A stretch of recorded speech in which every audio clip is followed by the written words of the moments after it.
Tonight's workshop is about creating our own collage papers and then making small designs on the collage papers so that we can then apply that collage paper, cutting out different shapes or tearing and putting it onto artist trading cards. So, artist trading cards are hot. If you haven't noticed on YouTube and other platforms, there a lot of people are getting into artist trading cards. They come into fashion and they go out of fashion. I've been in artist trading card swaps. That's where artists get together and they swap their artwork. You can do it in person, or there are even Facebook groups of people that are on Whatnot that have groups where they trade. Oh, thank you, Flower Gazer. I appreciate your tip. Thank you. Thank you. You're so sweet. And I think it's a great way to collect the artwork of our favorite artists and support our favorite artists. And then, um, save up for that bigger piece, right? Because a lot of us make artist trading cards, but we do that for the love of miniature artworks. We also have very large artworks, and my largest artwork is in storage right now. It's 8 feet by 5 feet. So 8 feet tall by 5 feet wide. So, yes, a lot of us professional artists have lots of very expensive to purchase artworks, but artist trading cards are a way to get small miniature works for an excellent investment, right? I've seen them sell online before for anywhere from 99 cents to 40, 50, $75. Okay. So there's a nice range, but it's all under $100 from what I've seen, and that's a great way to collect an artist's artwork.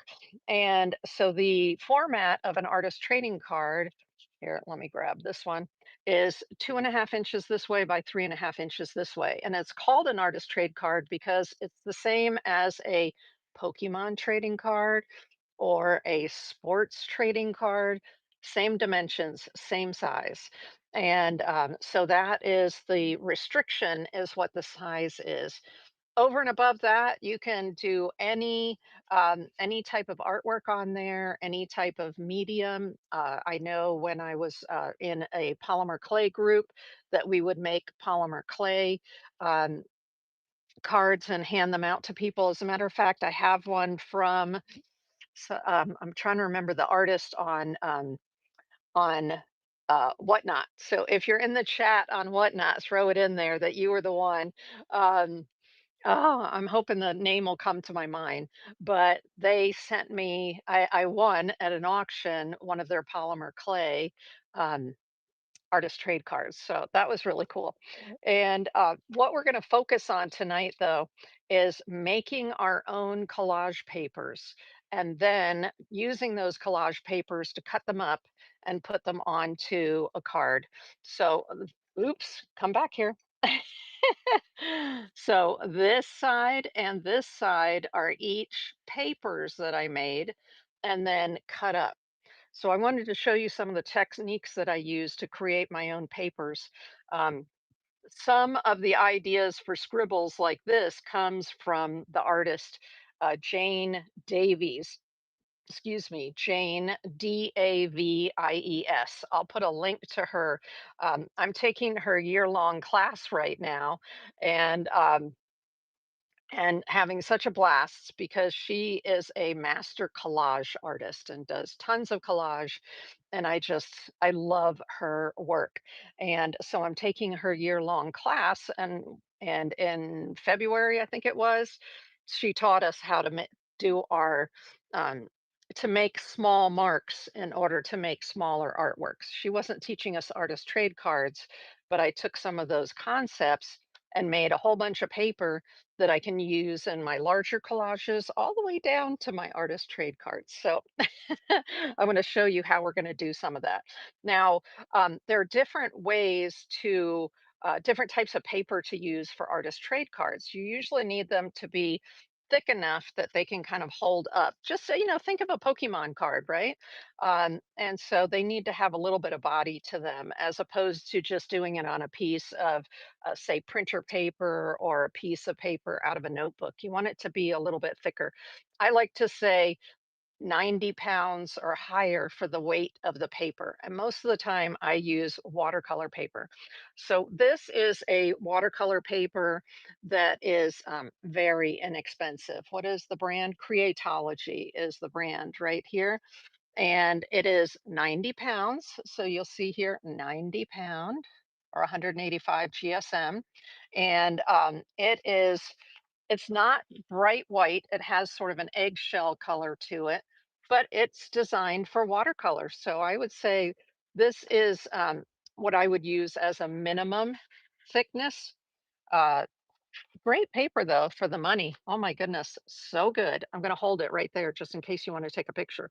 But I also wanna let you know that in YouTube, after the workshop, I go back in and I put links to all of these items. So if you wanna find them, tomorrow you can go to my video on YouTube. It'll be under the Live tab, and you can just click on it, and then you'll be able to find these products, okay? So I do, try to, as much as I can, put the links in there for you. Now, a heavier watercolor paper that I use most of the time, and most of these pieces are done on it, is a watercolor paper. And watercolor paper is nice and bulky. That way you can do watercolor on it if you want to. You can do acrylics on it if you want to. It'll take lots of different media. Your pens, your inks, all that stuff will work on the watercolor paper. This is a 140-pound watercolor paper, so it's thicker than the one I just showed you, but it's also a little bit more expensive. And so this is the Canson XL watercolor paper. It is a paper pulp paper, but it works great. Love it.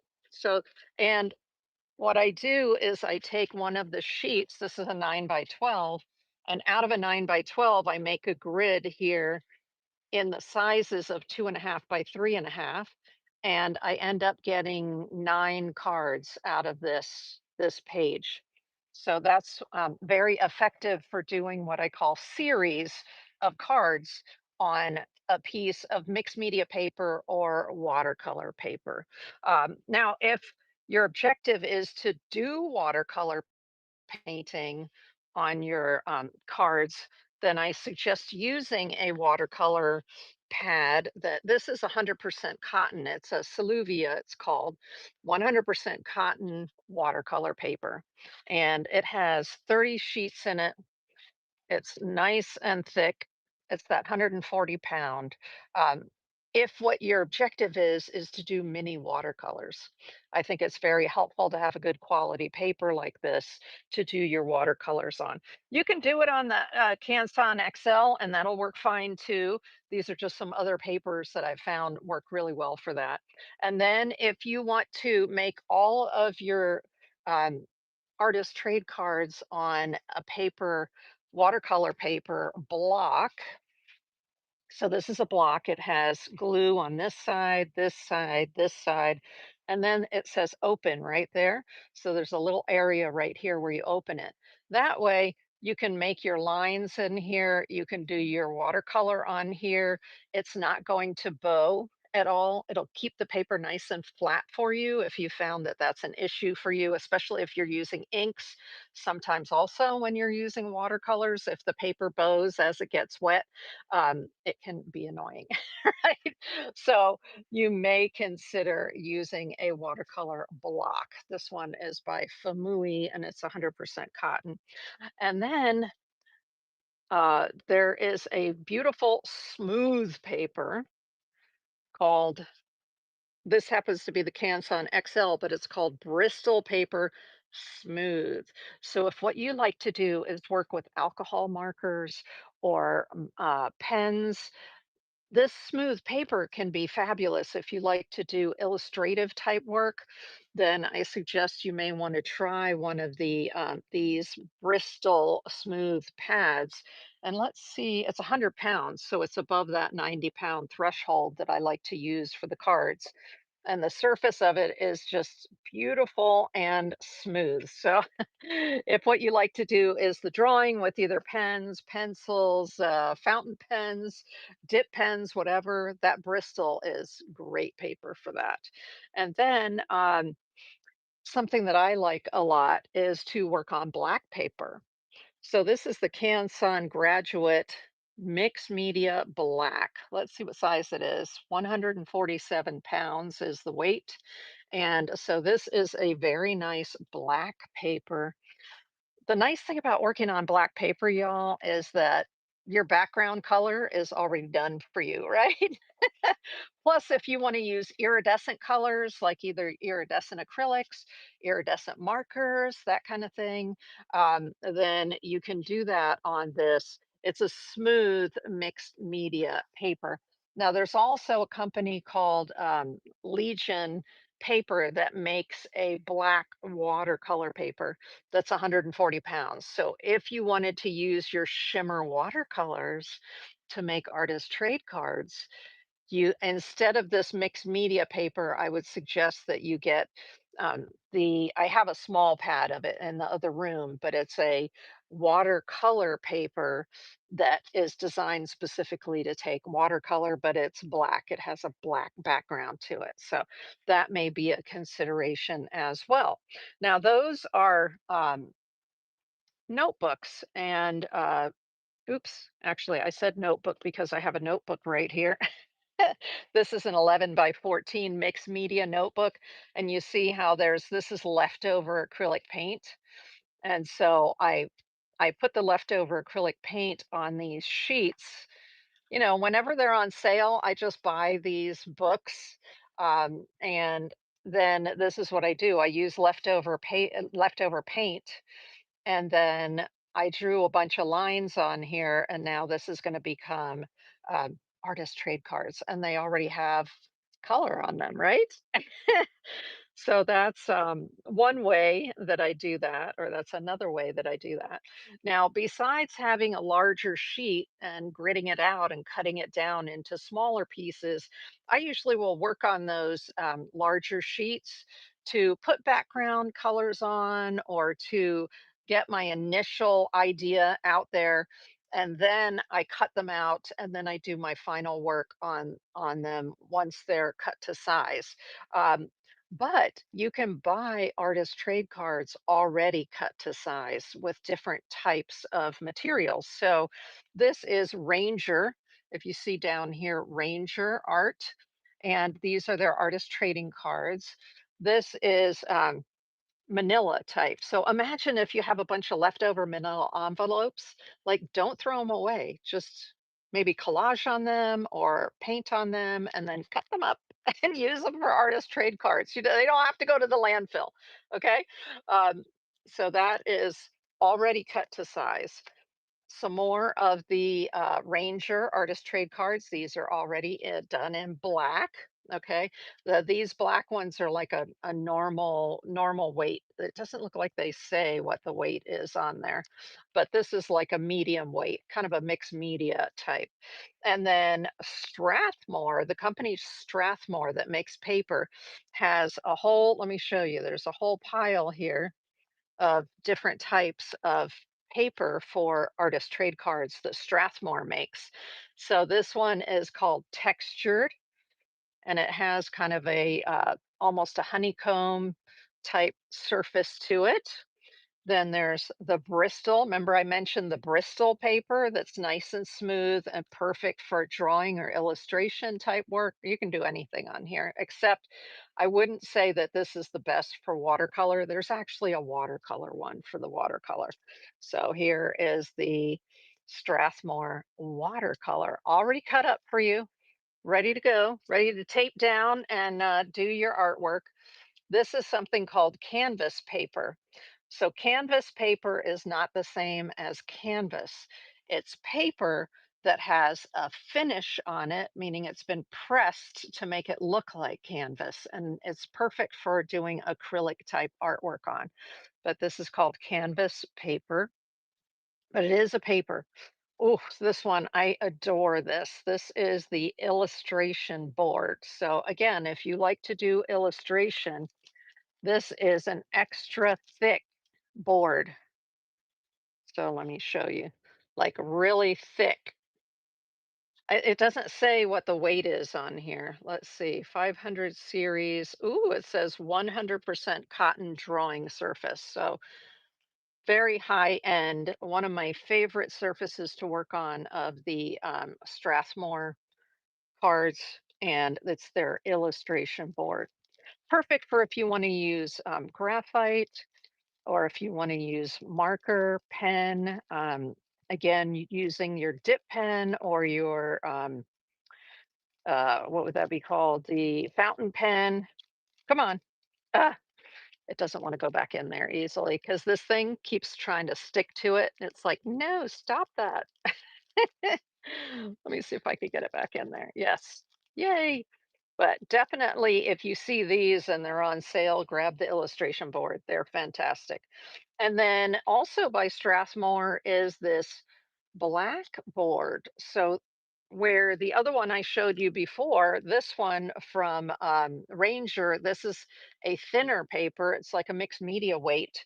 This is the same board weight like the illustration board I just showed you, but it is black instead. Very nice surface. Now, this company, which is Art Alternatives, makes a canvas pad. So this is actual canvas, gessoed canvas. This is perfect if you want to do something like an oil pastel, if you want to do an oil painting. It's real canvas that's been gessoed in a little tiny pad. See that? This is great. How many sheets are in here? Does it say? I don't see where it says how many are in there. Boop, boop, boop, boop. Nope, it just says ready to go. But yeah, these are great.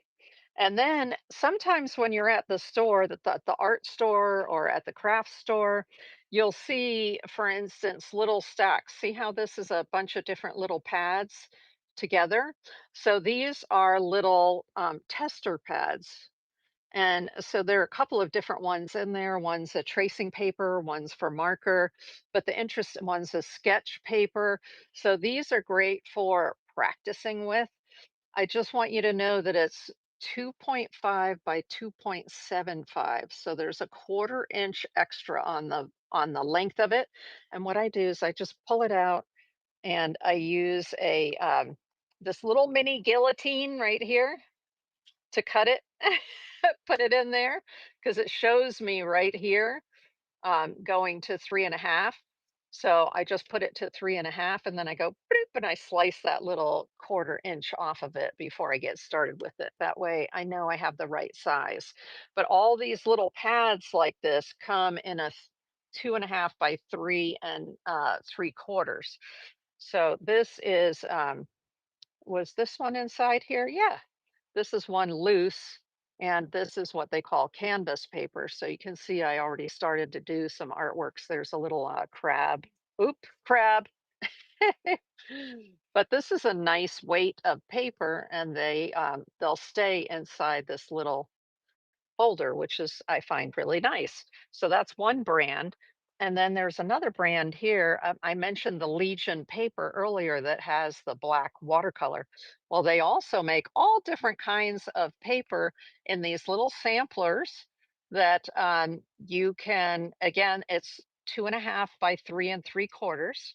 So I just tear the sheet out and then I'll cut the end of it off, like I showed, the quarter inch, and then I'll work on it that way. But I do like the fact that you can kind of store them in this little folder, which is great.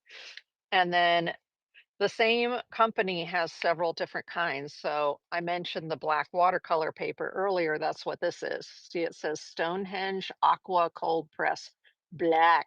So they have the aqua cold press and aqua hot press. So that's the smooth surface hot press and the textured surface cold press. And they have it in black and in white. So this is just, I was doing some swatching on this one with some metallic colors, watercolors, but if sometimes they'll have these near a register or something if you go into a store, or somebody will be having an auction and they're getting rid of some of their excess paper. And so you can pick up these little pads for a really good price. If you'd like to do alcohol markers or alcohol inks, you may want to try the Yupo paper. So again, this is by Legion, but you see where it says Yupo, Y-U-P-O. Yupo is actually not paper, it's polypropylene. It's a kind of plastic, but it's a beautiful smooth surface and a nice weight for you to do to work with alcohol inks or alcohol markers on it, because the alcohol doesn't soak into the surface, it sits on top. And so you can do a lot of fun techniques using the diluent, they call it, the stuff that you would use to, you could put it on and you could actually wipe off the color because it's a non-porous polypropylene. So these can be a lot of fun to practice on as well. I've done artist trade cards on these. I pull it out, I cut that extra quarter inch off, and then I'm ready to go with them. Now, believe it or not, some companies that make art panels actually make panels to the size of 2.5 by 3.5, because it's just a mini artwork. That's all. Just think of it as a mini artwork. And so this is by Ampersand, and it's called Encaustic Board. And this is designed to take any kind of mixed media and to take wax, hot wax paint, and caustic paint. But it's a whole board like that with the hard backing, right? And it's 2.5 by 3.5. It's like when I saw these, I was like, oh my gosh, they come in a pack of whatever, three or five, something like that. I had to get them. Now, that's all that I have to show you in terms of the different types of surfaces that come in the 3.5 by 2.5, or that you can make a grid on. But check this out. The Strathmore company also makes these really cute, what they call frame cards. And so this is what a frame card looks like. It comes like this here, and then there's a hole in the top of it. So you open it like this and you see the hole right there, and you put your mini artwork in there. And then the nice thing is you can write a card on the inside, and they give you an envelope so you could mail them, or you could gift it to somebody, and that's a piece of original artwork. It'll sit right on the table just like that, right on its own. Or of course you could put it into a frame. But isn't that cool? I think these are awesome. So these are, just so that you know, that these are also available. They're called frame cards for your artist trade cards, and they're by Strathmore, who make all those other different kinds of cards. Okay, now we're going to be working today with acrylic paints. That's what we're going to be putting on our different cards. Oh, before I talk about the acrylic paints, let me show you what I did here. I took a piece of cardboard. This is about a 9 by 12 piece of cardboard. And I taped down a whole bunch of the different types of cards that I just showed you. So these were the cards that were already cut down to size in those packs, including, like you see the craft paper one here. This was one of the Stonehenge, or one of the Legion paper, that I had to chop off the little 1/4 inch in order to make it the proper size. And so I've put them on here with a special kind of tape. Of course, you can use any kind of painter's tape, but my favorite tape for this kind of work is the Holbein soft tape. And so it looks like this. And what's nice about it is that it is um, translucent. You can see through it a little bit. So when you are taping the edges of something, if you're using the blue tape or the white tape of the artist tape, you find that you can't see how much of it is over the edges. With that soft tape, let me show you how you can see through it as you're putting it on. And so then you know whether you have the tape where you want it or not. Isn't that awesome? I love it. Since I discovered it, I've been like all about the Holbein soft tape. But these are the two different kinds of black. So I've got the regular black and then the thick black. I've got one of the canvases. This is the canvas, yeah. So this is a canvas right here out of that one booklet. You recognize this is the manila and some of the other white papers. So those are all taped on there, ready to go. We're going to work on this once we get to the point of doing our painting and our collage. So we're going to be painting our backgrounds first, except for the black ones, with some acrylic paints. And so you can use anything, of course, from a craft paint like this up to tubes of paint like this. Okay, so anything that you have, these are some of my golden that come in tubes like this. There's Liquitex, there are just tons and tons and tons of different types of acrylic paint. But when you're doing the background, um, we're going to be creating an acrylic paint background both on the papers that we're going to use for collage, and we're also going to paint our little ATC papers. And so when we do that, it can be helpful to sometimes add white to your paint in order to mute or make the color brighter, lighter. And so, where is my white here?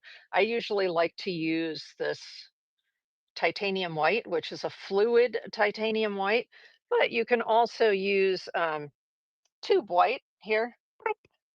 So this is just titanium white, again, just a tube white if you need to alter the color. The reason that I like to use this one right here is that it's a what they call high flow from Golden. It's a fluid, and so it helps to thin out your paint while you're working with it, and makes it go down on the paper easier. So that's why I particularly like this one. If you use a tube white, of course, it's going to be a little bit thicker. So you're either going to have plenty of water on your brush, which is crazy that I'm looking right here and I'm like, oh my gosh, my waters are out on my other table. So I'll have to run get them when it's that time. Once we get going, I'm going to have water. Um, so those are the different kinds of acrylic paints. Then could you use watercolor to do your backgrounds? Yeah, you could. It's just that when we go to do collage on top, the medium that we use to do the collage is wet. There are two kinds. There is a gel medium. So where's my gel medium? So this is gel in a tube. Your gel medium says right here, gel. It can come in a tube or it can come in a little pot like this. And a gel is a little bit more firm. It's acrylic medium with no color in it. And it's going to dry clear. Even though it looks white right here, when it dries clear. Now, this is a matte version. See, I wrote on there matte gel, and this is a gloss gel. So there are reasons for using both of those. Then then you have a fluid medium.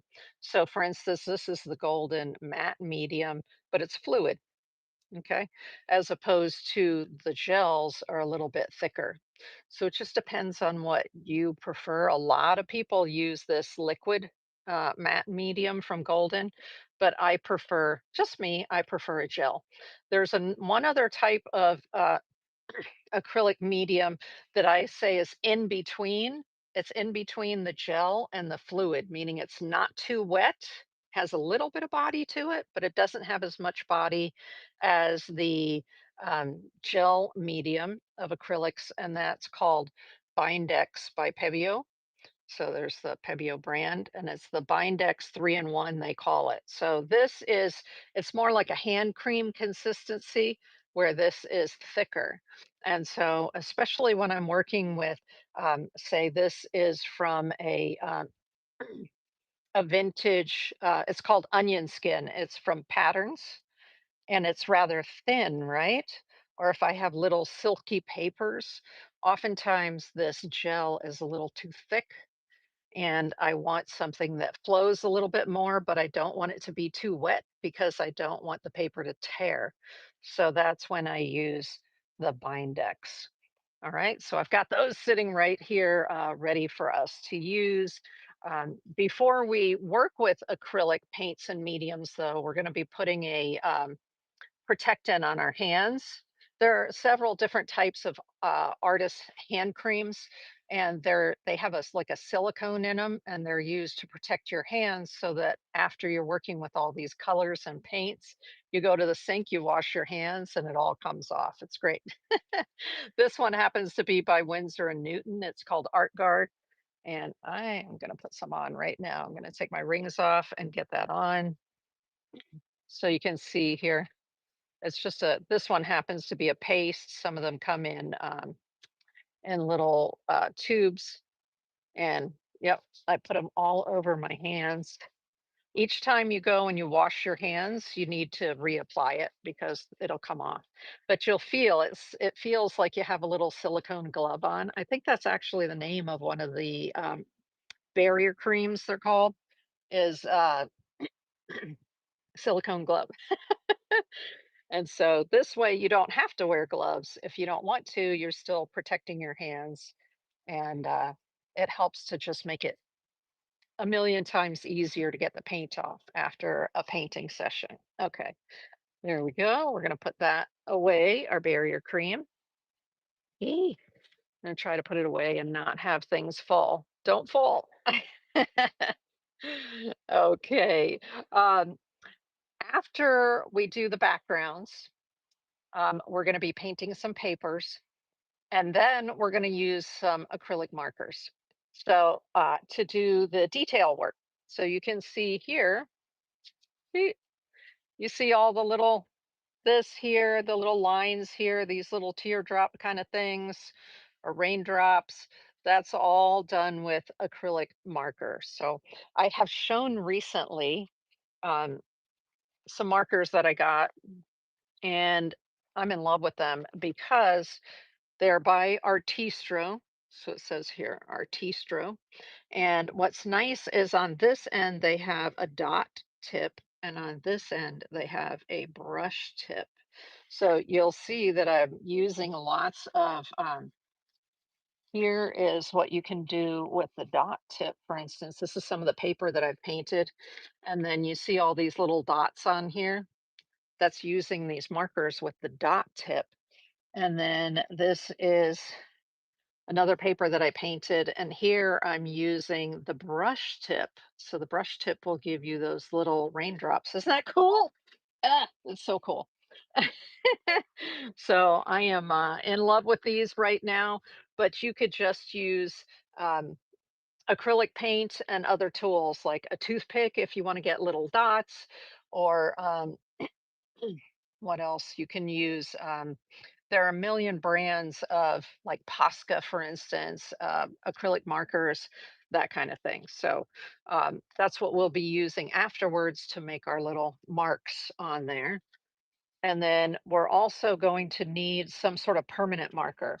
So I usually use these Micron pens by Sakura, but there are other companies out there too. These are the Derwent line markers, and other companies have them. Ooh, I even have here the Winsor and Newton. They're called fine liners. So you'll be able to get fine liners in different colors. And these are just some of the black fine liners where I made lines with it like that on the paper. And this is the paper that that came from. So see, it's very meditative to make these. You just sit there and you're doing squiggly lines. It's so much fun. But you're making your own paper by doing that. Okay. Um, you're going to need scissors because we are going to be cutting some of the paper.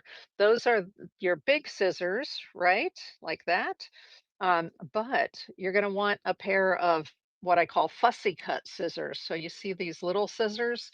These are for if you want to cut small shapes. And when we're working on artist trade cards, we're going to need some smaller shapes.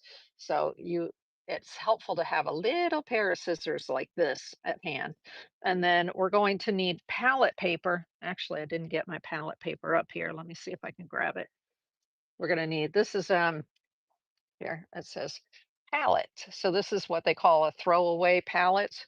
And as for mixing our various colors, it has a shiny surface to it, and we're going to use a palette knife and we're going to mix our colors on here. So we're going to need that. And then a brush you're going to need for doing this, you need a brush similar to this. So this is a 1/2 inch. You can use a 1/2 inch, a 3/4 inch. I think this is my 3/4 inch, like that. Um, so just a flat brush like this works really well. Um, you can use a smaller one, but it just goes faster if you use the bigger one.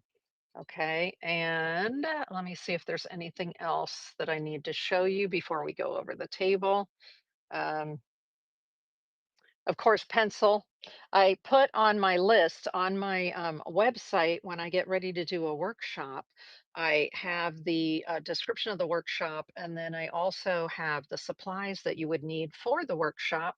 And so I post that to my community tab on YouTube, as well as I make an entry on my website.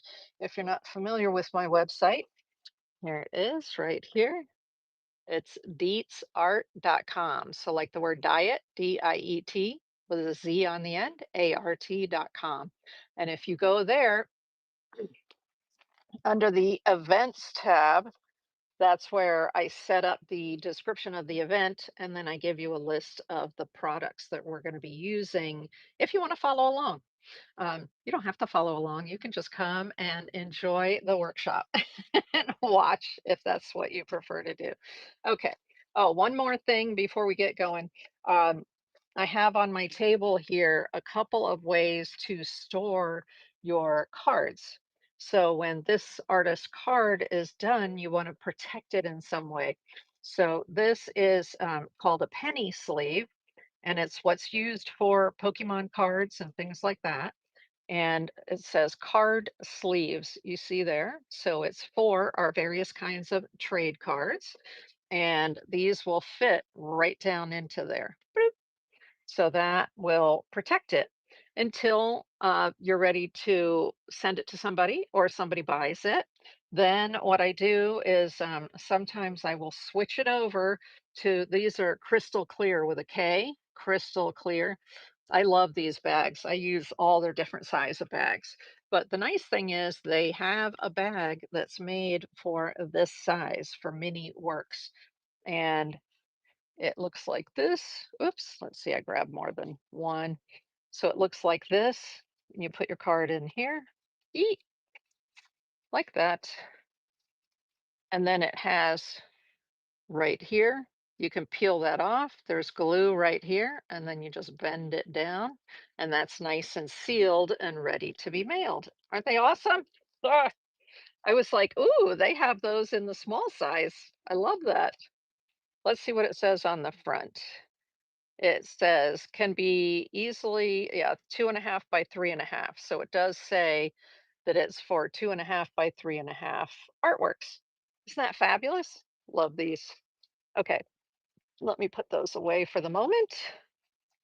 And but it's, I like to let you know the possibilities of what's there, what's out there.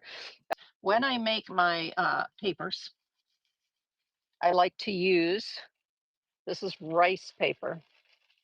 So you see how it's really thin and the ink even came through to the other side, right? Wait a minute. Which one is even the front and which one's the back? Oh, that's the front, that's the back. But you see how it's super thin and it came through? But this is permanent ink. So once it's dried, when I collage it onto my artwork, it's not going to come up again. Okay. It's going to stay in the paper like this. And rice paper is beautiful for collaging down. It's fantastic. It gets very translucent. And then it's, and it's also good for painting on. So this is rice paper right here. And this is acrylics that I painted on it. Woo! Fluorescent acrylics, right? And then I used acrylic marker on it here. And so that worked really well with the rice paper. Again, it'll just collage right down onto my artworks. Easy peasy. Um, this is also rice paper right here, this one. So I have lots of rice paper, y'all, from living in Asia. So rice paper, rice paper, rice paper. But what I discovered recently, because not everybody is comfortable or aware of rice paper, and there are a lot of different kinds of rice paper. So the question is like, which one do I get? I will tell you that usually when I'm looking for practice white rice paper, which is what you want. You don't want the thick rice paper, you want the thin rice paper, and that's what we call practice paper. So for instance, this one, Oriental rice paper, and this is usually the giveaway. See where it says 100 sheets? So usually if they come in a 100 sheet pack, that's usually your practice paper. And what that means is that the rice paper is thin. Thin. So let me pull a sheet out here. So we're gonna do some work on this. So it's nice and thin. It's a thin paper, but it's thin, but it's strong. So it's perfect for this kind of work to create our own collage papers. And then the other kind of paper, which may be more readily available to you or better understood for you, is what's called newsprint. So this is newsprint paper, and it's a little thicker than the rice paper, but it's still just a thin paper and but strong enough. It's like the type of paper that they would then use for newspapers, right? And it's perfect for, again, painting on top of and then using it for um, your mixed media artworks. And this paper, y'all, came in a ream of 500 sheets for very inexpensive. So definitely keep in mind the newsprint for this kind of project. So we're going to use a sheet of each so you can kind of see the difference between the two. There we go. And so I'll put those down there. Let me see.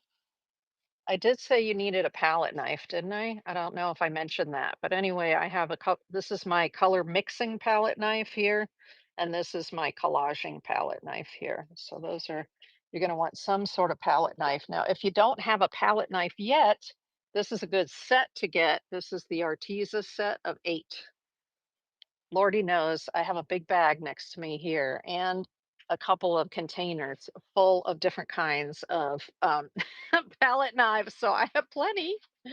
I do. But this is an excellent set of 8 if you're not familiar with or you haven't used palette knives before and you watch what we do tonight and you're like, oh, okay, maybe I should pick up some palette knives. There's a good selection of different sizes here. Um, in that set, and it's reasonably priced. So I do like that set for people who are starting out. Now, what we've got here is the papers that I showed you earlier, the different kind of papers, and we're going to put some background colors on them. But I'm going to leave the black because I don't want to paint over these. I want to just glue down my paper right onto the black. Although maybe for one of the black, I'll put some metallic. Why don't we do that? Because it's kind of fun to do the metallic on there, right? So on my table here, I have some, this is an iridescent gold paint. And right next to me, I have my, this is the palette pad. Let me move this over a little bit so you can see the palette pad right here. Ooh, let me grab a little drink of coffee. Mm. Needed that. So just a tiny bit of gold. I don't need a lot in order to put on there. Um, and here I'm going to use one of my small, you could use a brush, but I'm just going to use a small palette knife. And just sort of on this one, I'm going to put a little bit of the gold. So I'm just, the black's still going to show through. Bear in mind also that I'm going to be doing collage on top of here. So I'm going to be covering part of it up, most likely portions in the middle. So make sure that you have your fluorescent or your gold out on the edges here because that's really where it's going to show up.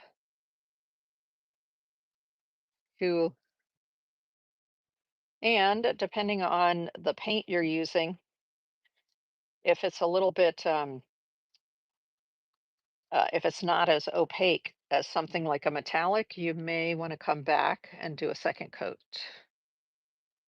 So here we go. Good. We've got some good Good gold going here. You could do the same thing, but with a brush, okay? You don't have to use a palette knife. I love to paint with palette knives. That's why I was showing you the set with all the different palette knives, 'cause, I love me some palette knives. Okay, so the rest of these are various papers and the canvas right here. So they'll take any, of the acrylic paints. Now, we can do dramatic with a dark background, and then we can do some that are light. And plus, remember, you don't have to cover the whole thing. You can leave part of the background paper, especially when you're working with something. I love this craft color. I think it would be really fun to leave some of that craft showing.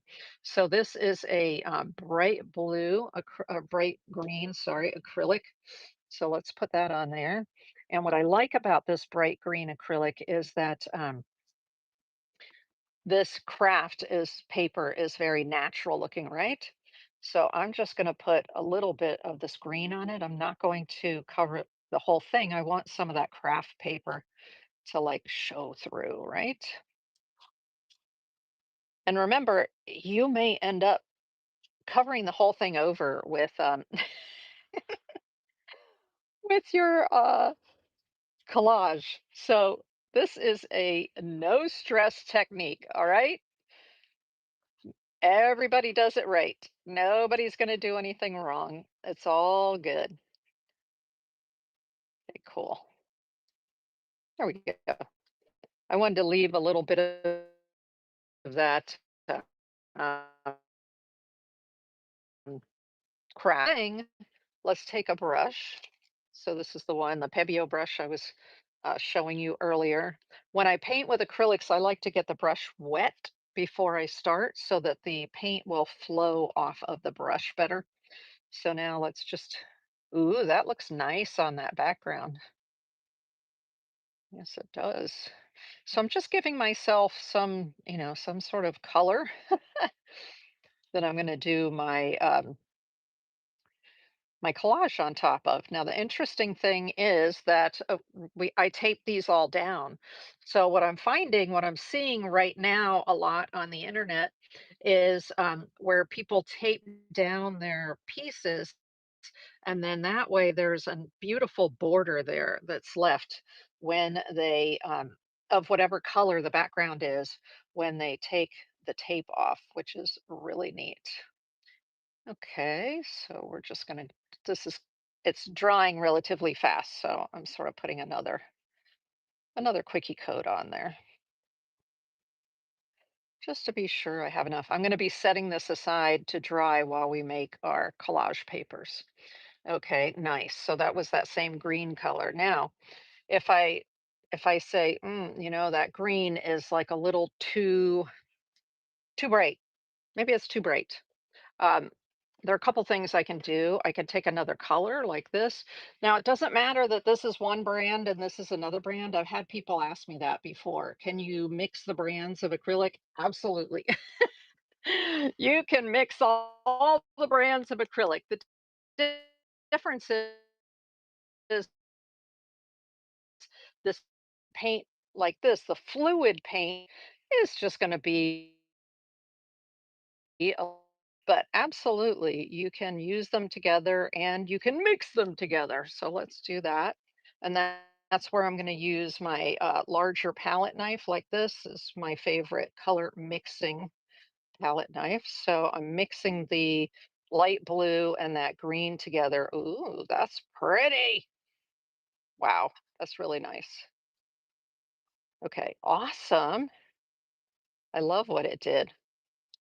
And so I can use my palette knife or the brush, either one. Let's do the palette knife right here. What I like about the palette knife is it's pretty quick. The only thing is it's hard to use a palette knife in a small area, isn't it?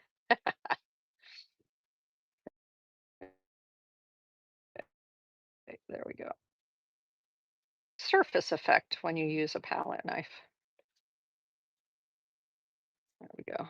And it comes off a little bit thicker also with the palette knife. Oh my gosh, but that's beautiful, isn't it? Yee. Okay, I'm loving that color. So I think I'll use that color here on the canvas, but I'm going to pick it up with the brush that already has a little bit of that green in it. Why not? And now I'm going to do it. When I paint on canvas, I like to get some visual texture going. So I will use my brush in one direction and then turn it over and use it in another direction like this. So that gives you interesting strokes and it moves the color around in interesting ways as well. Okay, there we go. So that's a little bit different on the canvas. It looks so different on the canvas. Look, same paint. There it is on paper. There it is on canvas. Can you see the difference there? Ah, it's crazy. So it helps to do this experiment, right? And try on different surfaces. And then that way you'll see what you like better. Okay, okay, okay. What are we going to do next to this color before we go on? I mean, I'm just so in love with this. I would do every one of them that color. But I do want some other darker, dramatic background. Oh, yeah, I have this beautiful purple here. This is called Oriental Violet by Pebeo. Pebeo gave me these paints. Thank you, Pebeo, to play with. And boy, I love playing with paint. Okay, there we go. So let's get a little bit of this. I'm going to clean the brush a little bit. Where's my paper towel?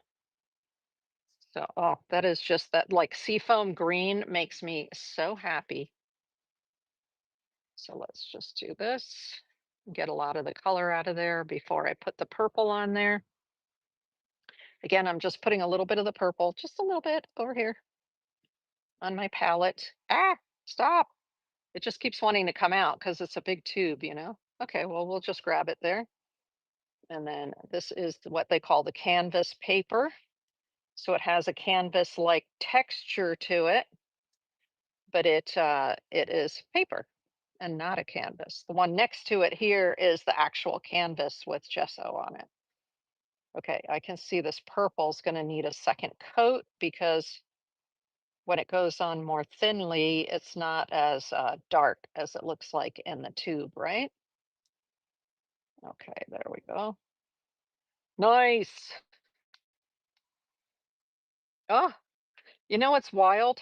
Okay, I didn't plan it, but I love the combination of purple and green together.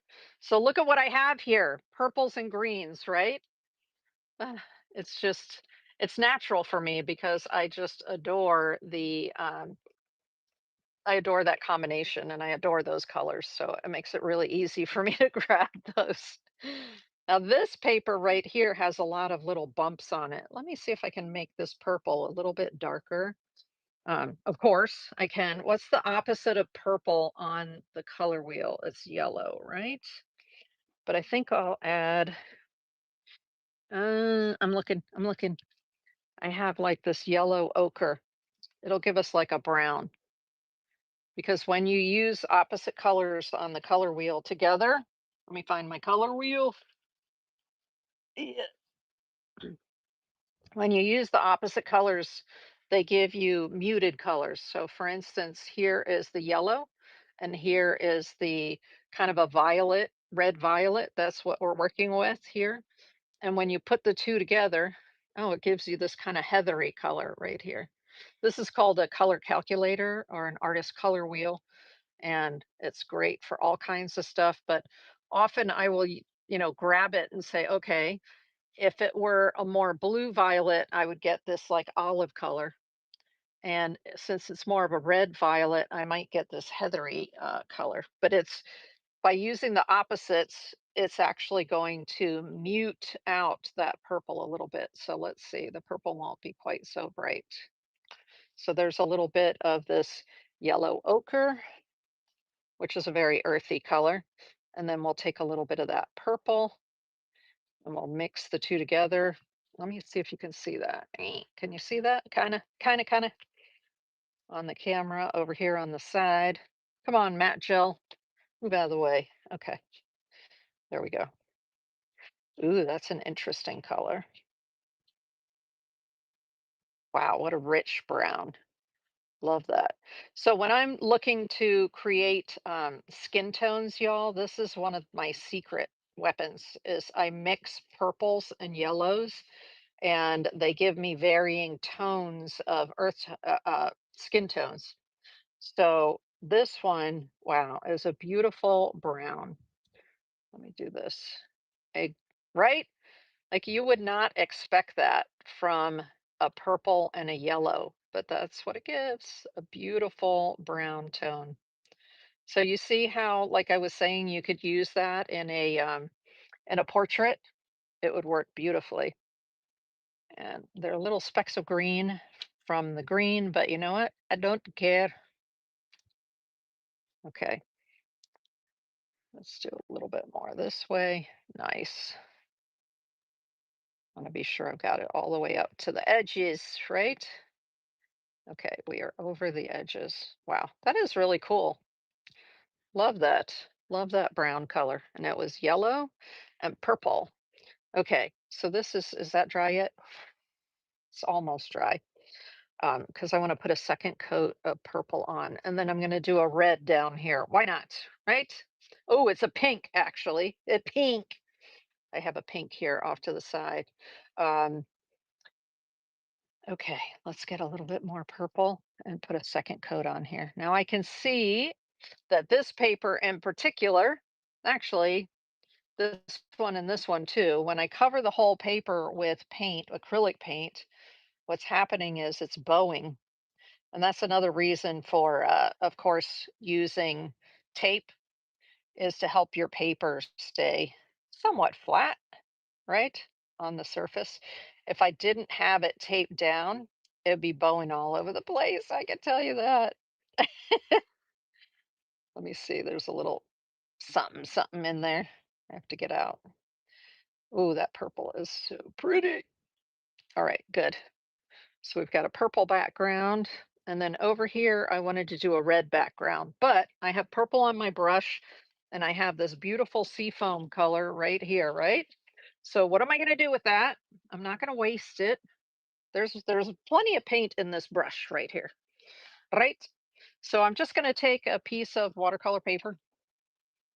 And this is what we call serendipity paper. I learned that from an article years and years and years ago, probably 20 years ago.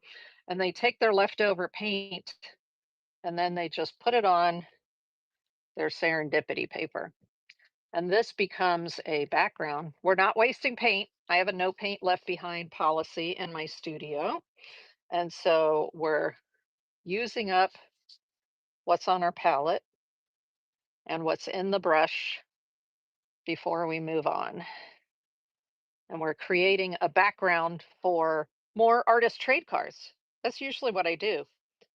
Depending on how it comes out, oftentimes I use these backgrounds for artist trade cards because you're not looking at the color or the composition as a whole. That's we're not doing that. We're just getting down color, and later we're going to end up cutting this into little bitty pieces, and then it's going to make sense.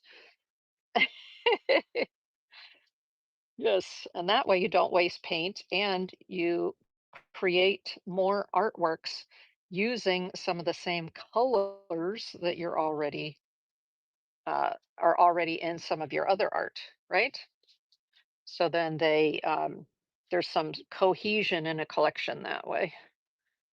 Okay, here we are. We just about got it all up there. Yay. All right, well, that's the beginning. Beginning of something wonderful right there. Hmm. Let's set that aside. And now I can clear out my brush after I've already emptied quite a bit of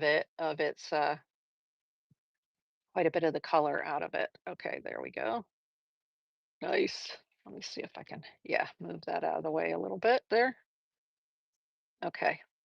Look at that brush. It's ready to receive some red or some pink. So this is vivid pink.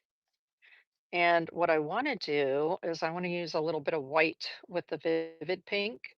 So I'm just squeezing out a little bit, just enough for that card right there. And I'm going to take that titanium white that I told you about, And I'm just going to, I like these bottles because, oops, you can just turn, well, you can. I'm holding the bottom part and I'm turning that nozzle. There we go. So I like them because you can have a nozzle to just dispense a little bit of paint. And that way you can be a little more careful with how much paint you're using. And so what I want is I want a light pink. So I use that vivid pink and I'm adding some white. And now I have a kind of a light pink, like a bubblegum pink, right? Lovely. Hey, we've got bubble gum going here. Nice. And I'm leaving some of the streaking. There's some of the streaking from the two colors mixing together, and I like that actually. I like it. You don't always have to have like a solid color, right? There you go. So you see some of the streaking in there, and that is a-okay because you know what? It's not going to matter in the end when we're putting collage over top of it. Okay, I have paint left over on here. What am I going to do? I'm going to grab my serendipity paper here, and I'm just going to empty the brush. Woo, life is good. Yes, before I put it in the water. Lovely. Nice. That works. Oh, wait. But wait, there's a little bit more on there. No, no, no, no, no. There's a little bit more. Gotta use it up. Have to use it up. Let's use it up. Use it up. Use it up. That works. You see how freeing this kind of process is? It's like so much fun. Okay. So now I'm just going to wipe it here to get excess off, and then it goes in the water. All right. That way your water stays a little bit cleaner, a little bit longer. Okay. There's a nice combination of various types of backgrounds and various types of paper. Let me hold it to the side and see if you can see where some of those are bowing. You see how this brown one right here is kind of bowed a little bit, right? But, thank goodness we have the tape on there, and as they dry, oftentimes they'll, shrink back down a little bit. All right, let's set those aside. So that's prepping the backgrounds. Now we're going to move on to the, creating the collage papers. So, um, I right now I'm working on a piece of, wax paper, but you can also work on, the other thing I have here is, like, old newspaper inserts, like that. And then I put these papers on top of there. So what I have here is I have the newsprint. Pretty funny. Newsprint on top of newsprint, right? And that's actually not big enough. Let me see. I think I have another one here that's a little bit bigger. No? Well, I should be able to open it. Eek, there we go. Let's see if that'll work for us. Okay, great. So now what I'm doing is I want to create backgrounds. And on this that's going to become my collage paper that's going to be cut up, torn up, whatever, something like that. And so I can choose to do the colors light, meaning like barely there, very muted, or I can choose to do the colors very dark. So, for instance, this is a sheet that I did that's dark, right? I used the paint right out of the tube. And then after it was dry, you can see I could go back in with a white marker and get the contrast, right? Using a white paint marker. Um, and then there are other times when I just left the paper white, for instance, here, and then I just did polka dots on top of it. That's the rice paper. That's why it's so bright. Here's a piece that was like a sort of a yellowish paper, and I just used a one of these fine liners in blue, and you see the little scribbles I did on it, right? So why don't we start with some scribbles? Oh, these are the other scribbles I had shown you earlier. Let's start with the scribbles. Why not? It's a good way to warm up, right? You don't even have to have color on the background. You can just scribble. So let's start with some scribbles. And I'm going to use one of the, I love this blue fine liner. See, that's the 0.3. The tips come in different sizes. So this is the 0.5, this is the 0.3. I don't know if you can see that there or not, but I usually like to use for this kind of thing the 0.5. So let's just grab the 0.5 and we're going to start just making some shapes across the page here. It's going to vary, and that's the whole idea, is that we want to just create something that's very organic, and it doesn't have to be perfect. We're going to be tearing it up, cutting it up, using it in different ways. So here, this is a good way to get warmed up, right? So I'm just doing loop-de-loops in one direction. Now I can go, these are facing up, the loop's facing up. What if I face the loop down? And then I just start, oh man, that feels weird. It's much more jagged when I do it down because my hand is not used to that. It's not fun. So you can, do things to like get out of your comfort zone and then see what it looks like. Oh my goodness. That row was nuts. So, oh, now let's, instead of going left to right, let's go right to left. Ah, that feels weird too because I'm right-handed and I'm used to writing in the opposite direction, right? I know, I'm laughing, I can't help it. It's like it's tickling your funny bone by doing that. Oh my gosh, but it's so much fun. And the other thing I like to do is switch hands and do it with my non-dominant hand. So if you're right-handed, put the pen in your left hand. If you're left-handed, put it in your right hand. I know some of you are ambidextrous, right? And so it doesn't matter. But here, I'm right-handed. I'm going to put it in my left hand.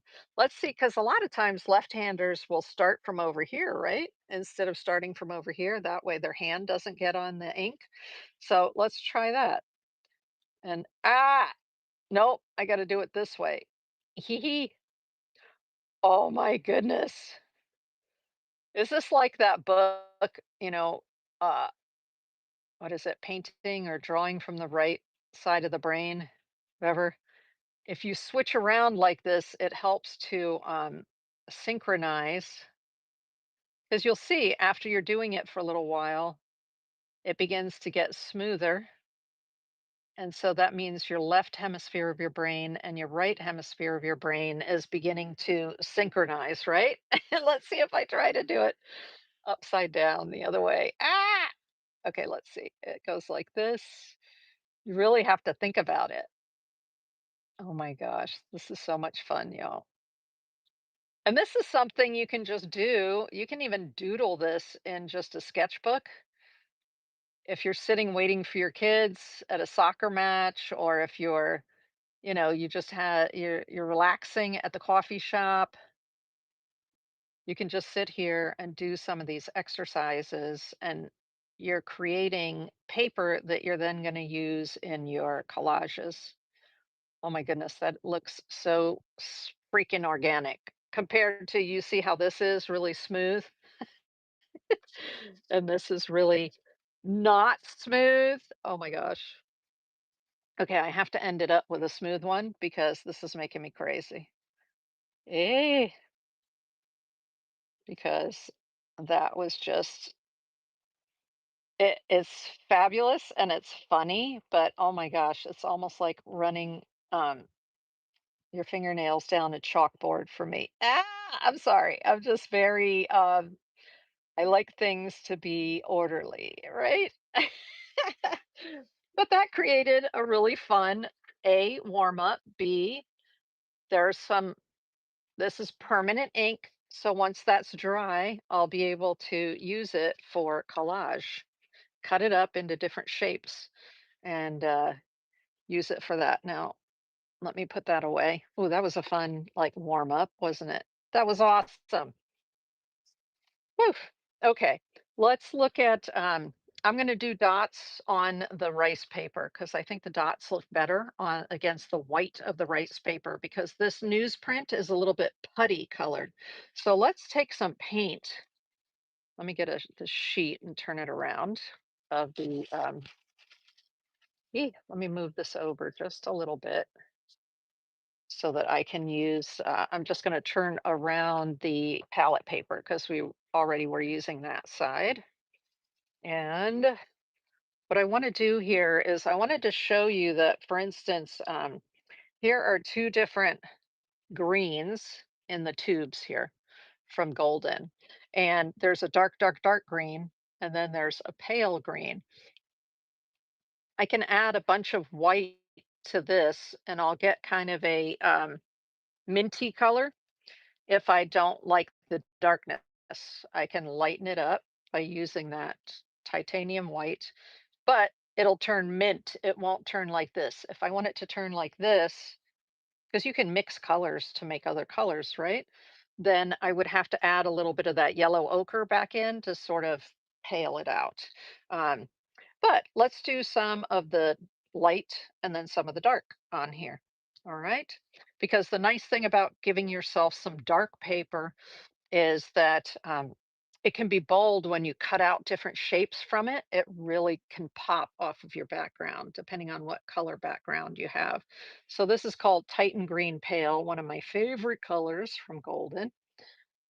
And let's go ahead and put some out here. Whew, nice. Now, sometimes when your tubes are old, it can be difficult to open them. And I want you to look at the shape of the top on here. There's actually Golden has a tool that you can use to grip it and then turn it to get them off. So you can see, right? You see the different ones, um, but it's the same shape. Okay, this is when we're going to use the brush again. So let's get, oops, I need another paper towel. Hold on just a moment. Paper towel time. And okay, so let's take the brush again. I don't want it to be soaking, but I do want it to be wet. And this is a gorgeous color just right out of the tube, the Titan Green Pale. So if you're looking for pale colors, this is perfect. And we're just going to brush that right on here to the newsprint. And then we'll take a look at the bottom, the back of it, because I haven't, this is the first time I'm using the newsprint. I usually use rice paper because I grew up in Asia and my parents took a lot of Asian painting classes, and I inherited from them a ton of rice paper. So I usually use rice paper. But I saw somebody do this on this newsprint. Oh, Jane Davies, I was telling you about earlier, she likes to use newsprint for her leftover paint, her serendipity paint. She'll put it on newsprint and then she uses the newsprint for her collages. Right? There's no reason to leave leftover paint behind. None. Okay, so that's a nice light pale green. Beautiful. Let's see, especially a good color for putting other paint colors on top. Let's see what it looks like underneath. Oh, nice. There you go. Look, it didn't even come through. That's awesome. But this is a tube paint, though. It's not a fluid paint, so that may have something to do with it as well. If the paint were wetter, it may have gone through. And that's why I'm working on top of this piece of just, newspaper ads that came in the mail. Okay, lovely. So now we have this lovely pale green right here on this piece. And you see how it's only buckling just a little bit, not very much. Very nice. And now let me turn this around and we'll work with the darker color up here. Now I'm not even going to change the color on my brush because we're just making background papers, right? So here's that titanium or phthalo green, sorry, that dark, dark, dark green. And this is a very um, powerful color. It's actually a color, it's one of my favorite mixing colors. is this phthalo green if I'm looking to get different kinds of green. Now I can see it's rather thick out of the tube, so I'm actually adding some water to my brush. But you see, um, I don't have to clean my brush in between because we're just creating backgrounds, y'all. So we don't have to be really ultra careful, do we? If I was working on a painting, that might be a different thing. I might even go to a different brush if I wanted to be sure I wasn't contaminating my colors. But here we're just creating background papers. So you're good. You're good. Just do that. Go. So that's going to be one of our darker background colors. Lovely. Lovely, lovely, lovely. And I'm just looking to see who's joined us here on YouTube or on whatnot. Welcome in, welcome in. If you're just joining, and if you are on YouTube, if you could smash that like button, that's always helpful. And I don't know on the lives if you can hype a live, but that's a new thing that YouTube came up with recently for what they call their small creators. You can hype their video, and I don't know what it does. I guess it gives you some sort of cred. So if you are able to hype the video, please do. I would appreciate it over on YouTube. Okay, nice. Now I'm finding that I'm leaving a lot behind here on you see how it's like a little bit dry on there? So in order to get more of that paint up, I'm going to use a glazing liquid. Well, there's one of two things I could use. This is a glazing liquid. Okay, so it's fluid like, it's acrylic, there's no color in it, and it just helps the paint to flow. And it comes in gloss, satin, and matte. But when I'm working with it, I really like the satin myself. So here we go. Ooh, now let me show you. You see how it just picked all that up? It re-liquefied the color. So I'm not going to lose the color. Now my brush is full of that color again. It is a little bit more transparent because I added a transparent acrylic medium to it. So it's not as dark, right? But at least I'm able to pick up more of the color off of there. Okay, awesome. And I'm always looking for ways that I can use more of my color, right? Use it up, use it up, use it up.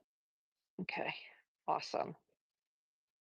You could always come back later if you wanted to and put another coat on there if you wanted it to be darker, but I don't mind. We're just creating, especially when you're doing artist trade cards and you're going to use this paper on top of the artist trade cards, you don't have to worry that you're doing a large area. Small areas are fine because we're going to cut our paper. See how we're cutting our paper into small pieces in order to put them on here?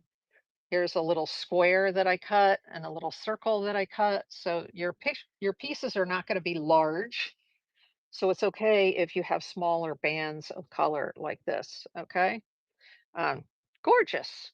Okay, so that is the newsprint. We're going to set that aside to dry. Actually, before I set it aside to dry, I'm just going to hit it with a heat gun to get the process started. So it'll sort of speed it along a little bit. Acrylic paint is okay if you use a heat gun on it. It should be fine. Sometimes the paper curls. You see how the paper's curling here on the edge? But that's fine because what are we going to do? We're going to cut it up and we're going to collage with it. So it doesn't matter. Even if the paper's crinkled, it does not matter at all. Okay, cool. That starts the drying process going. So I'm going to stick that off to the side right there. And let's go to the rice paper. Now with the rice paper, it's super white. You see there? Super white, which is awesome. Okay, what's underneath there? That, hold on. I just want to make sure I get it up as far as I can. Okay. So, um, what I love that it's so white because when you do the dots on it, the dots really show up well. So I love to do red dots on the white. So this was the Artistro acrylic paint marker. It's got a brush tip here and a dot tip here. So let's do, see the round dot tip? So it just makes it a dream to sit here. Again, very meditative, right? Where you just sit here and you create dots. And if you don't push so hard, you'll create smaller dots. If you push a little harder, you'll get bigger dots. I know my hand's in the way. Sorry about that, y'all. But that's what I did to create the pink dot paper that I showed earlier is I just sat here like this. And the rice paper is perfect. Now you can do this on the newsprint as well, but the cool thing about the rice paper is it's such a bright white. So you get a nice contrast between the bright white and the darker colors like this. But even with the pink worked just fine too. So you can decide, you could, yeah, hey, if you wanted to, you could just sit here and listen to your favorite. What I know a lot of people like to listen to true crime, whatever your thing is. I like to listen to stuff about aliens and do your dots. Now, besides dots, I'm going to show you the raindrops. So that's using the dot end of that marker. Gorgeous. And not only do I make the paper with the dots, I then go back on and I add dots. See the little purple dots right there? I add dots with the dot end on directly onto the card as well. Oh, here's another one. This one with the heart. And then you see the little dots around it. Yeah. So these are awesome for that. Okay, let's do the little raindrops. So with the brush end, and if you take it from the tip and then you just rock it back, you will get these raindrops. So I'm going to do that right here. Oh, the rice paper. Okay, it's not working as well on the rice paper. And that's because it's the rice paper is very absorbent and the rice paper is like spreading everywhere. It's a little bit, but not to the degree of some of the other ones. Okay, so I will show you the raindrops on something other than rice paper because the rice paper is just running everywhere.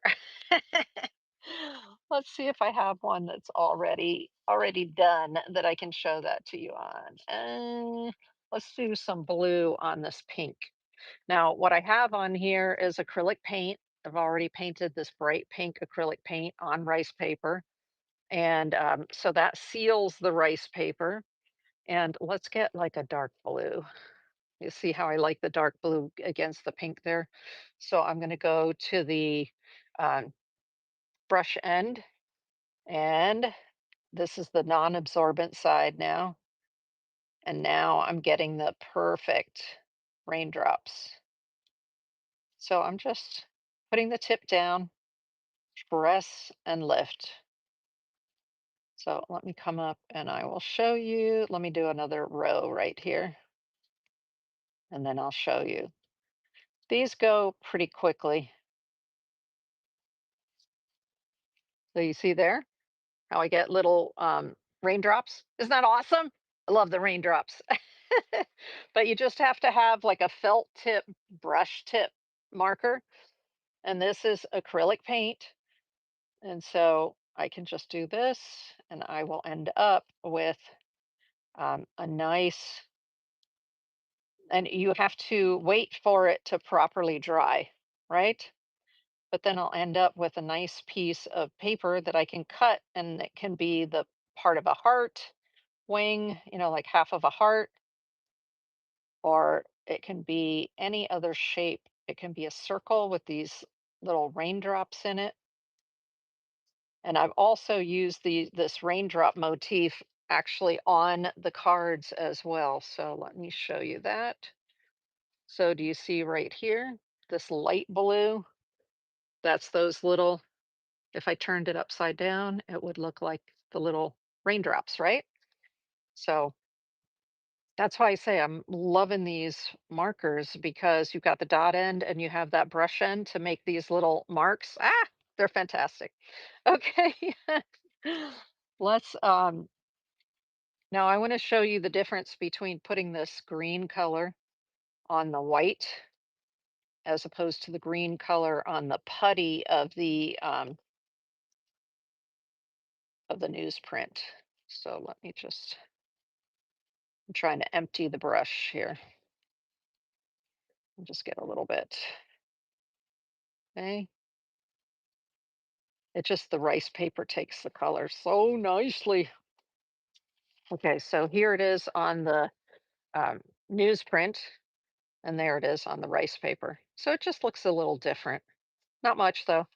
Let's see. See, it's beginning to come through on the rice paper, right? When it's wet. So just know that the rice paper, that's why you definitely have to put something underneath the rice paper because you see how the red is coming through. And there's actually red right here on this. So don't let your kids do this like on your good furniture, right? Don't do it. Don't do it. Okay, so let's make this kind of minty. I'm going to add some water. Not water, I'm sorry. Titanium white. I'm adding some titanium white to that green. Yeah, now it's getting minty. Oh, beautiful and minty. You see how I'm just working from a blob of color and then trying to get as many machinations out of it as I can, right? Okay. Mint. It's beautiful. Oh my gosh. Just gorgeous. I don't know, something about like that seafoam blue, minty type color today seems to be the color for me today. So same thing. We're just taking the rice paper, we're filling it with our color. Now I'm going to mute that color using that. So what is the opposite of green on the color wheel? The opposite of green on the color wheel is red. So let me look here. So the opposite of green is red. So here on the color calculator, if I take the red and I put a little bit of red in with the green, you see what happens is I get that sort of mousy color, right? So that means that it will mute the color. So let's do that. Let's put just in this mint, we're going to put a little bit of red and watch see what happens. Ah, hold on. I don't want things to drop. Don't drop when I pull my red out. Okay, so here we go. This is the Pebeo Origin Acrylics, beautiful acrylic paint. This is a single pigment PV19 primary red. So let's just take a little dollop of the primary red. I'm putting it on here and I'm gonna do it a little bit at a time. So primary red. Ooh, I have acrylic paint everywhere right now. So I'm just gonna grab a little bit of it and mix it in with that mint and we'll see what happens. Oh, that's interesting. I'm getting kind of a purple. Okay, that's totally unexpected. Isn't that crazy? You just never, but it's getting to be like a slate gray. Interesting, see? So a lot of times people say, I have so much trouble mixing colors because I keep creating mud, what people call mud. Now you might think of this color right here as mud. But to me, it's an absolutely gorgeous, um, like heather gray color. So let's put it out here. Nice. So that was adding the opposite from the color wheel of that green, right? And it's just a heathery gray.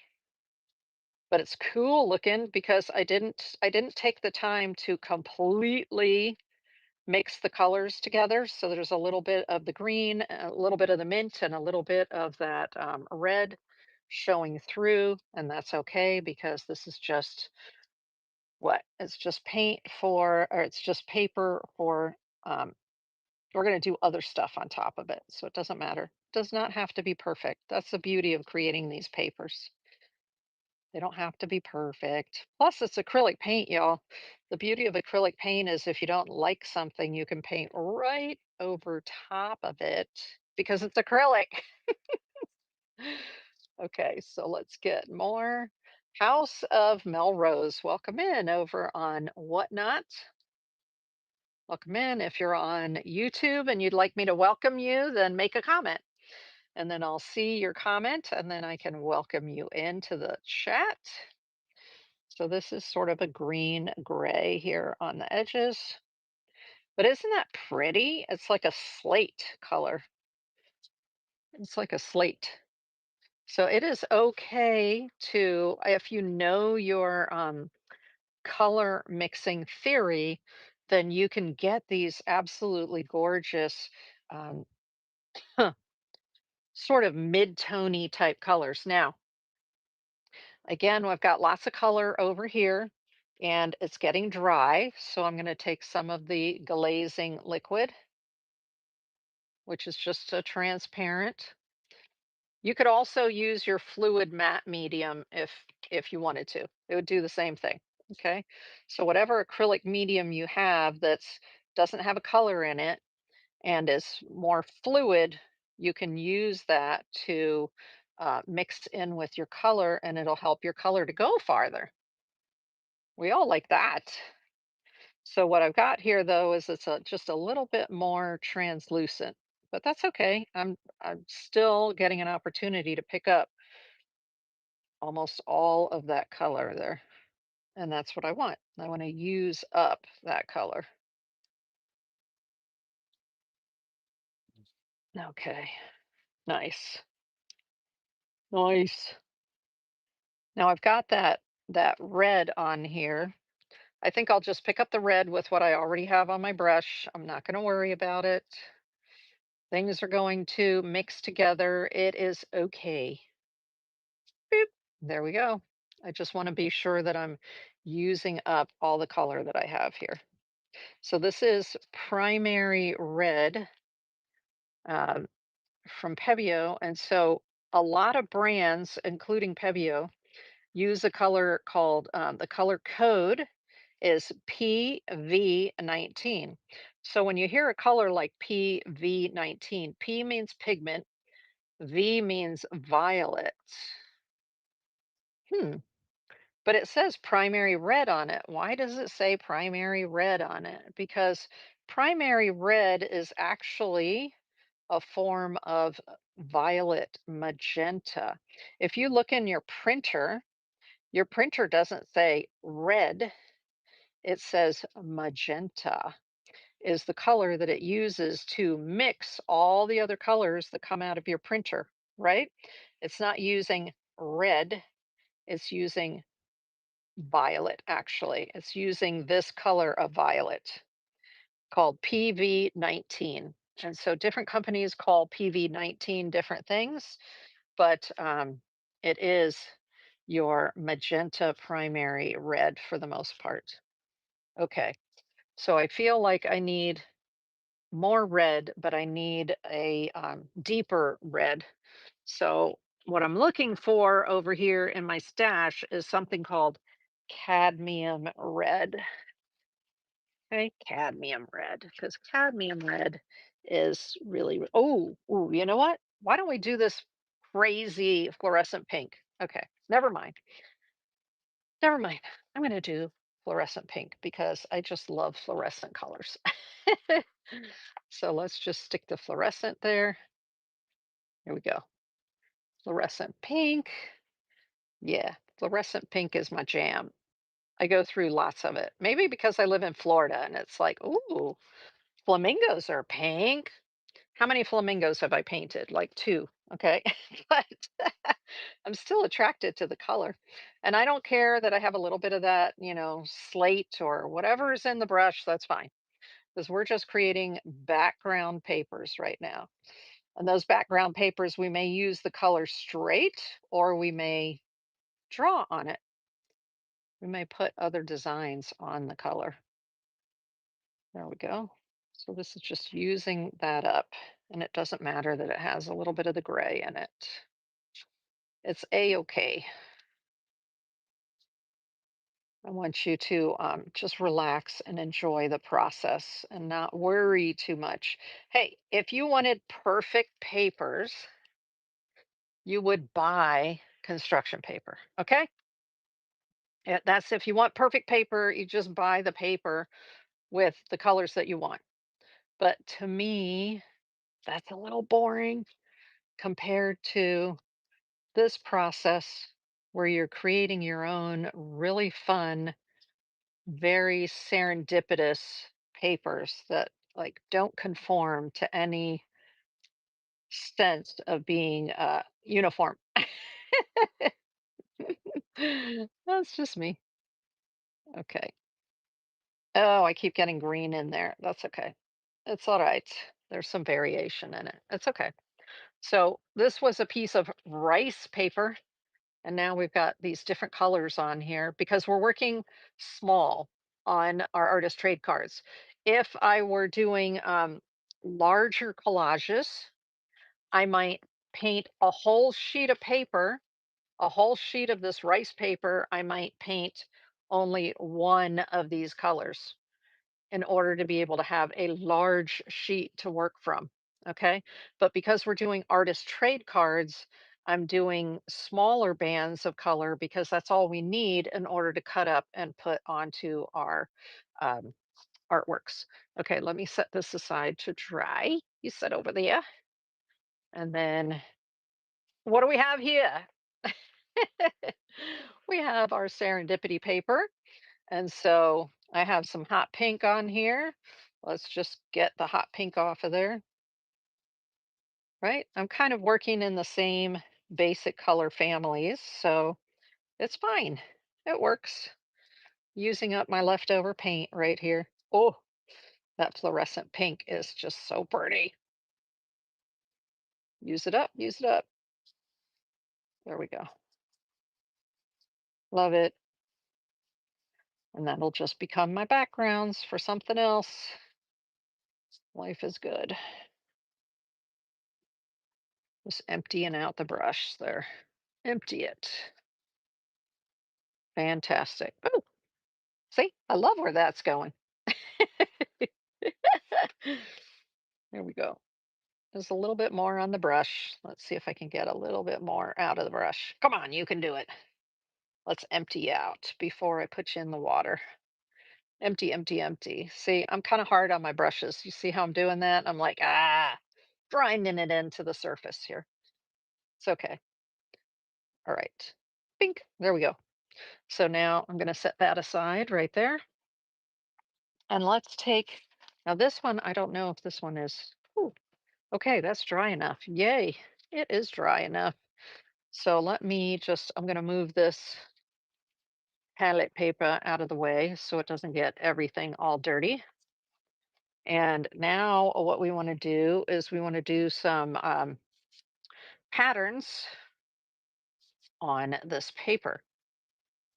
I'm not going to do a lot of pattern. I just want to do a little bit of pattern here so you can see what that's like. Yee, let's get the palette paper away there. And where's my other paper towel? There we go. There we are. Quick coffee break here. Drink your water, drink your tea. Mm, okay. So this is dry enough. Isn't that amazing? It's fabulous. One of the things is when you're working on porous papers like this, then the paint dries pretty fast. Mm. So that you can go from one to the other to the other to the other. So this one. Now let's do what color do I want to put on here?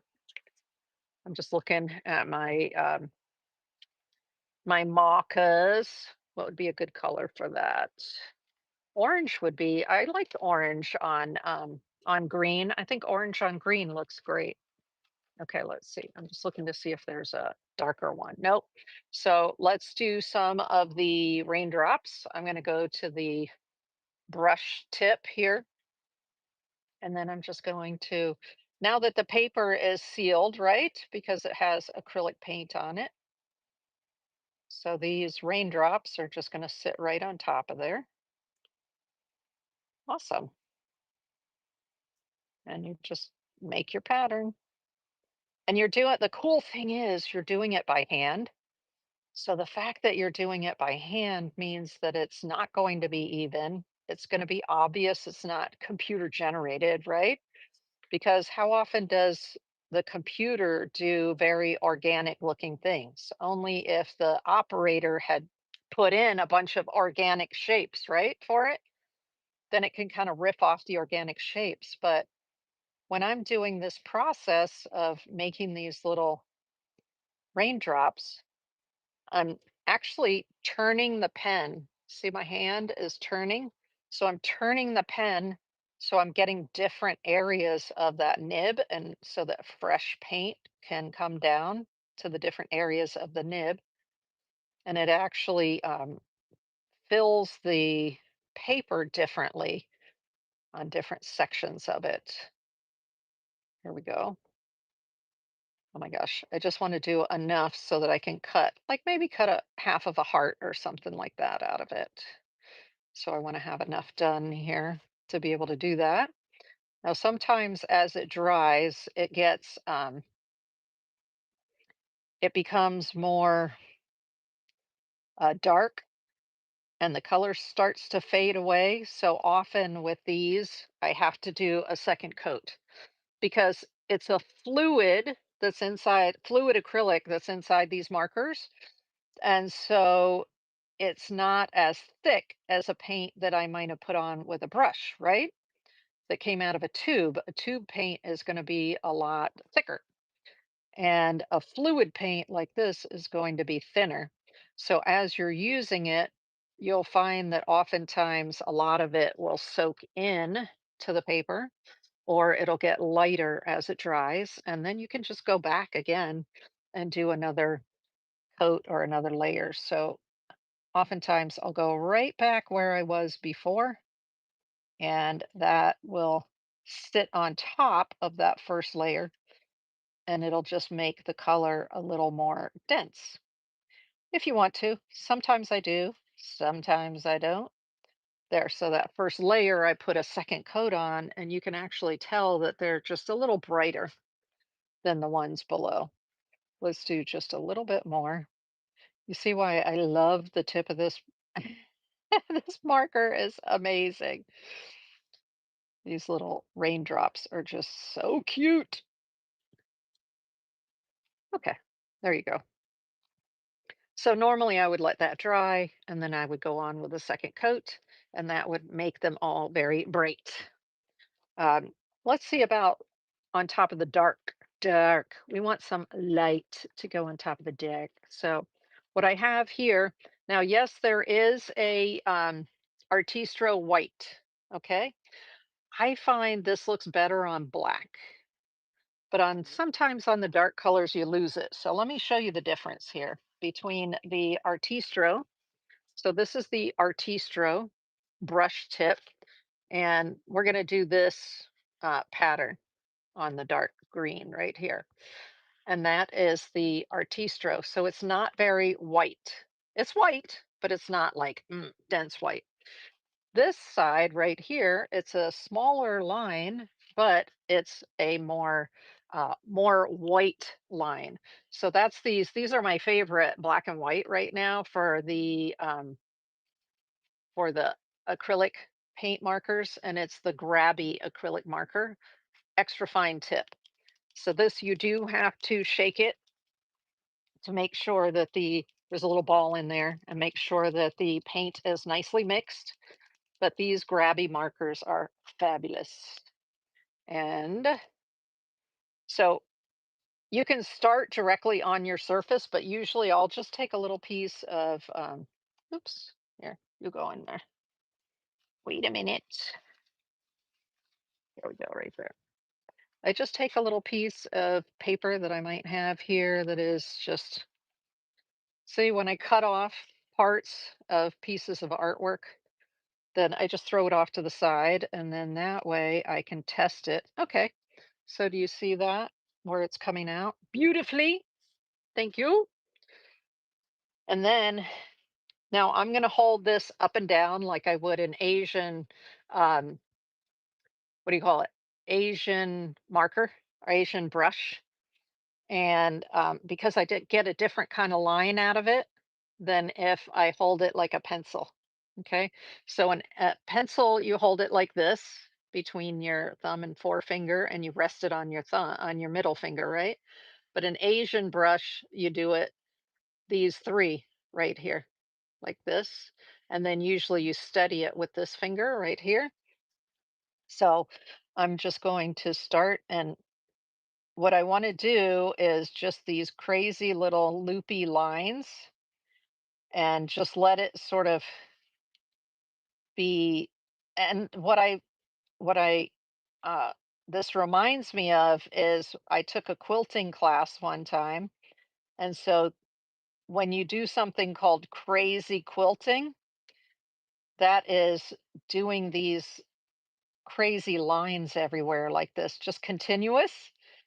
And you do that with thread on a crazy quilt, but here I'm just doing it with the marker, and I'm creating this white line, overlapping, jagged, kind of swirly, and it works perfectly on the dark when you're using a white pen. Now, you could also use a black pen on a lighter color and do the same thing.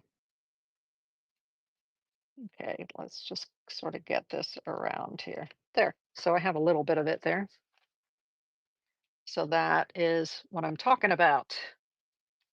And it looks like this is not fully dry. It's most of the way dry, but not fully dry. So I see a lot of the white is like soaking into the surface. Dang it. So I might go back over it with a second coat if I were really feeling anal. You know what I mean?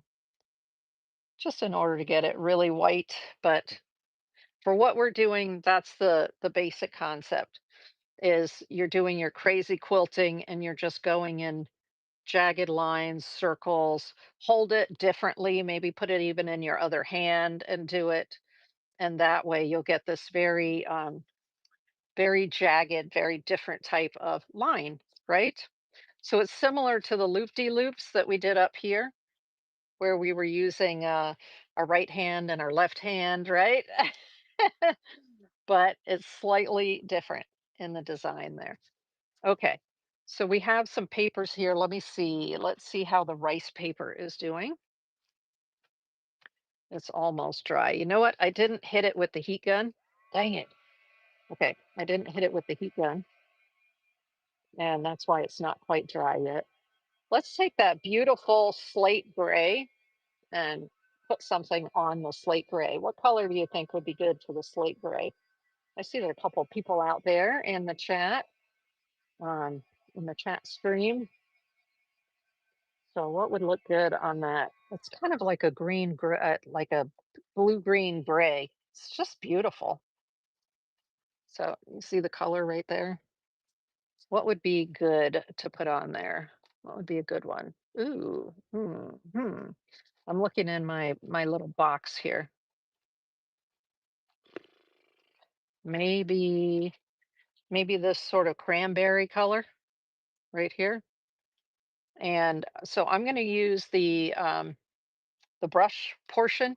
I have a kind of circle that I like to do that has like a fat on one side and skinny on the other side.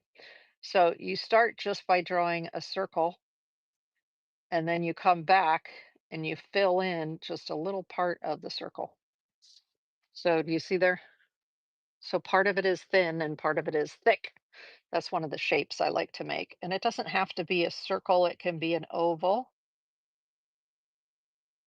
And you're just making part of the oval heavy, like that.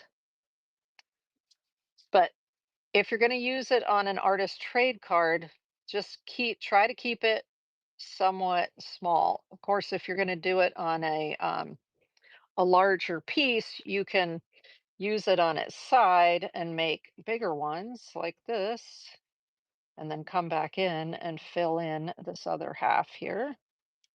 So you've got a circle that's heavy on one side. You see that? But that's if I were tearing out and doing a larger piece. But here, because we're working on an artist trade card, I need to keep my designs a little bit smaller.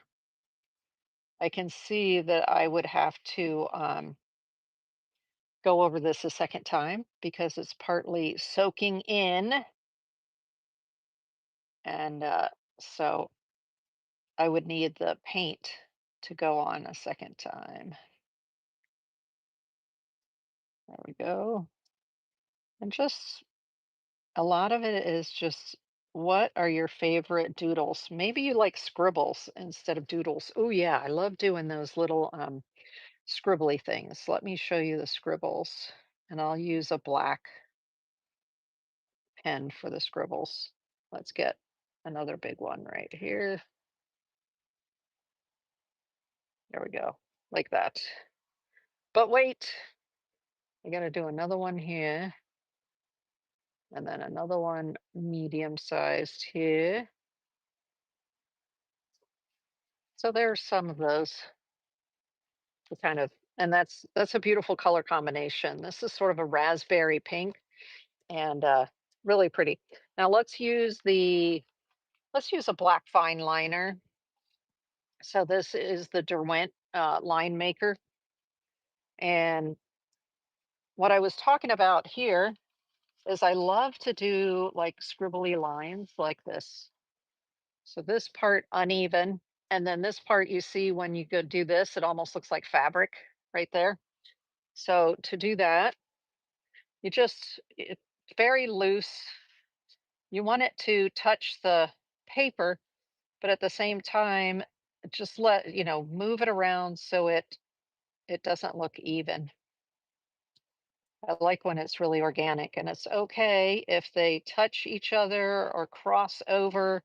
It's absolutely fine. So you kind of hold it a little bit loose and you let it go. Squiggle, squiggle, squiggle. I mean, you can exaggerate the squiggle as much as you want, right? Whatever you're more comfortable with.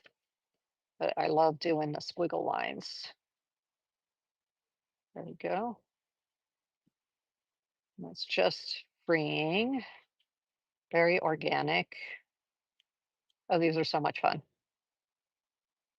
So much fun. What? Who'd have thunk, right? Making uneven lines, right? In school, they teach you to be like this, right? Everything, you have to keep your letters inside the lines and all that kind of stuff.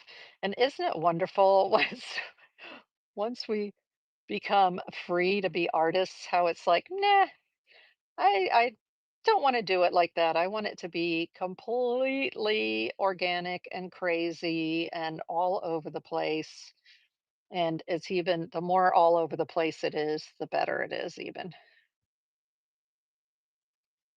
See, like in the beginning, when you first start, see how the lines are a little more straight, and then as I get loosened up, they get crazier and crazier in the squiggles. I love that. And you can use this sort of squiggle line concept also with lettering. So your letters don't have to be smooth. They can be all over the place. Let's draw a word here. So I'm sort of just letting the pen sort of go, and it's not straight. But if you look at it, you know what it says, right? But the lines are not straight, right? This is our rebellious stage. No, I don't want to be straight. I want to be all over the place. I want to see the line chaos. It's awesome. Okay, and then if you want something to look a little bit like fabric, you just go in the opposite direction for a little bit, like this. You get closer, you get farther away. Again, we're doing the little squiggly lines, and it will come up looking like a piece of cheesecloth. If you're familiar with cheesecloth is very lightly woven, and so you can sort of see the holes in it, but it also, as you pull on it, the fibers separate, and so you get this very organic looking um, pattern on your cheesecloth. And so that's basically what I'm making here is kind of a wavy cheeseclothy type pattern going in the opposite direction here. There we go. Almost done. And then those are pieces that can be cut for our collage, right? So we have crazy squiggles and then we have cheesecloth. What I would call cheesecloth. Nice. Now let me take this brush and see if I can get these a little bit more, get a little more paint to deposit right there so it looks a little bit more pink. What I'm looking for is a little more contrast between the pink color and the background. So I'm trying to deposit just a little more paint on there.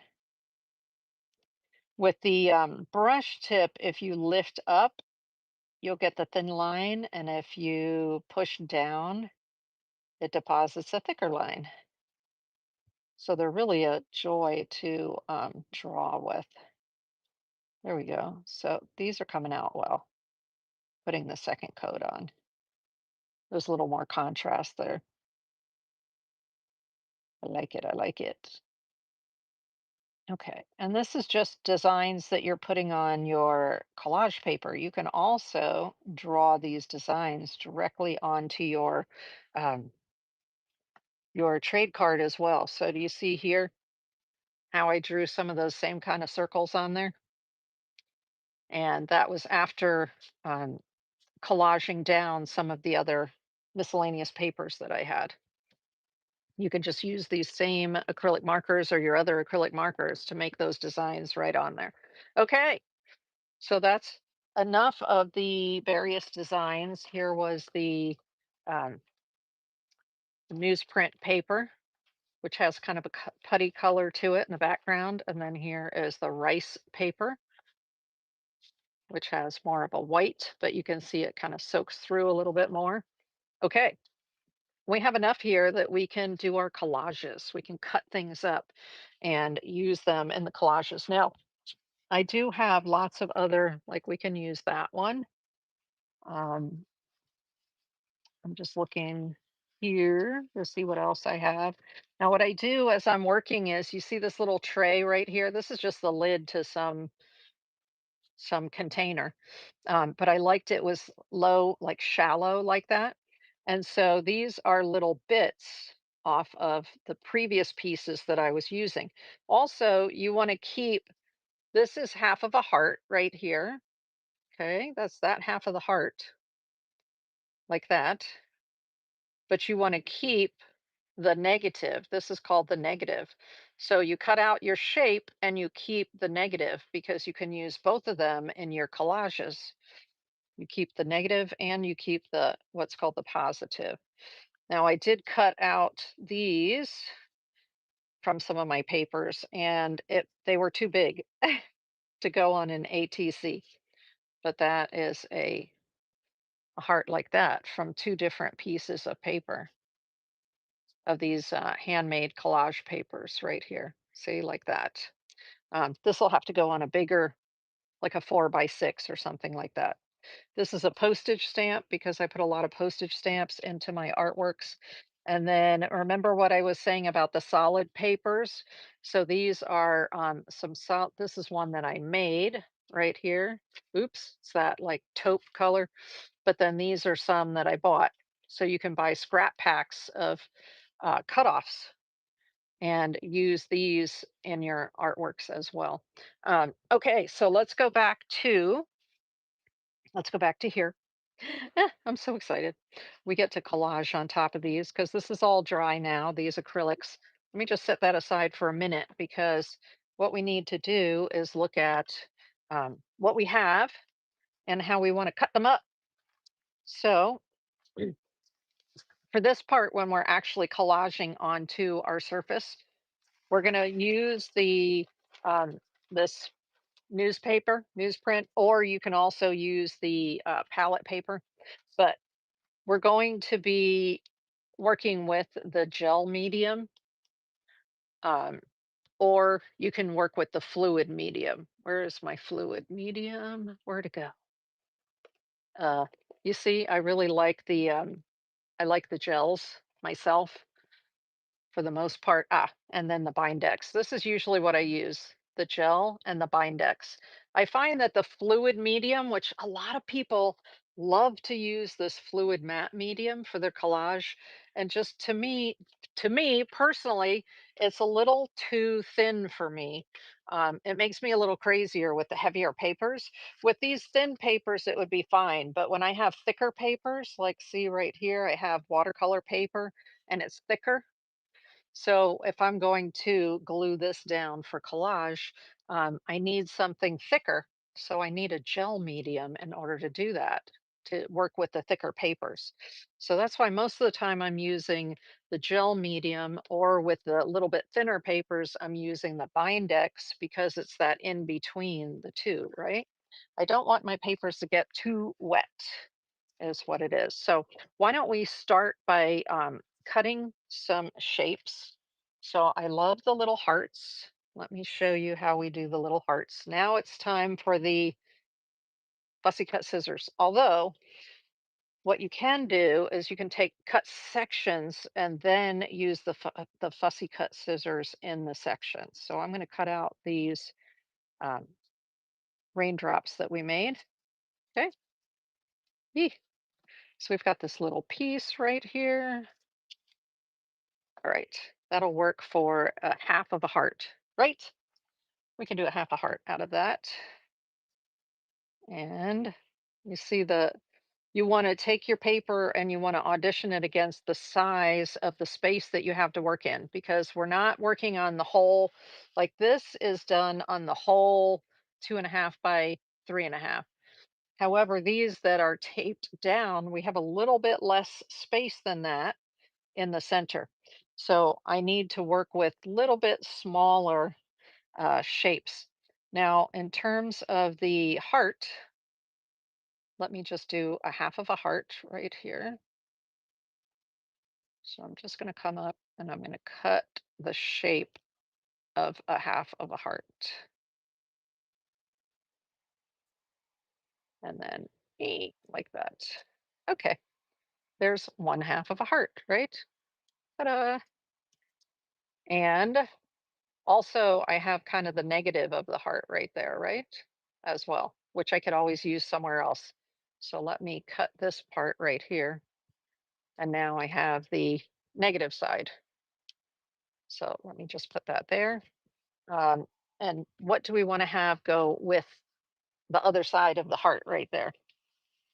I like I like this that we were just working on, the these funky lines right here, right? And the what I call cheesecloth. So let me just cut down to the cheesecloth. And I'll cut out a bit of the cheesecloth. This is why when you're working on artist trade cards, your design doesn't need to be like too crazy big. You're okay to work on a smaller design size. Okay, let's just cut this whole thing out here. Nice. Here we go. And then, big.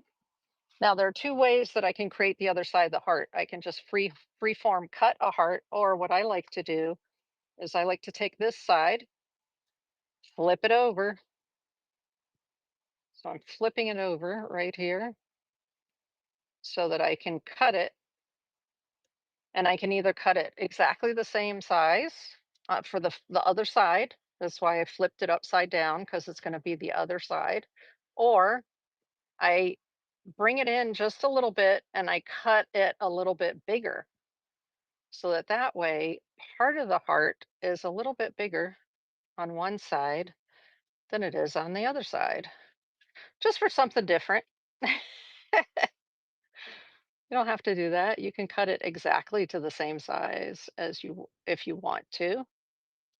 I'm just choosing to cut it just a little bit bigger on one side. So now I'm going to flip this over and I have two sides to a heart. So that's not going to work on this color, right? This one. I'm going to have to move that somewhere else. I didn't uh I didn't audition it there first. So maybe, I don't know. What do you think? What do you think? This is the brown.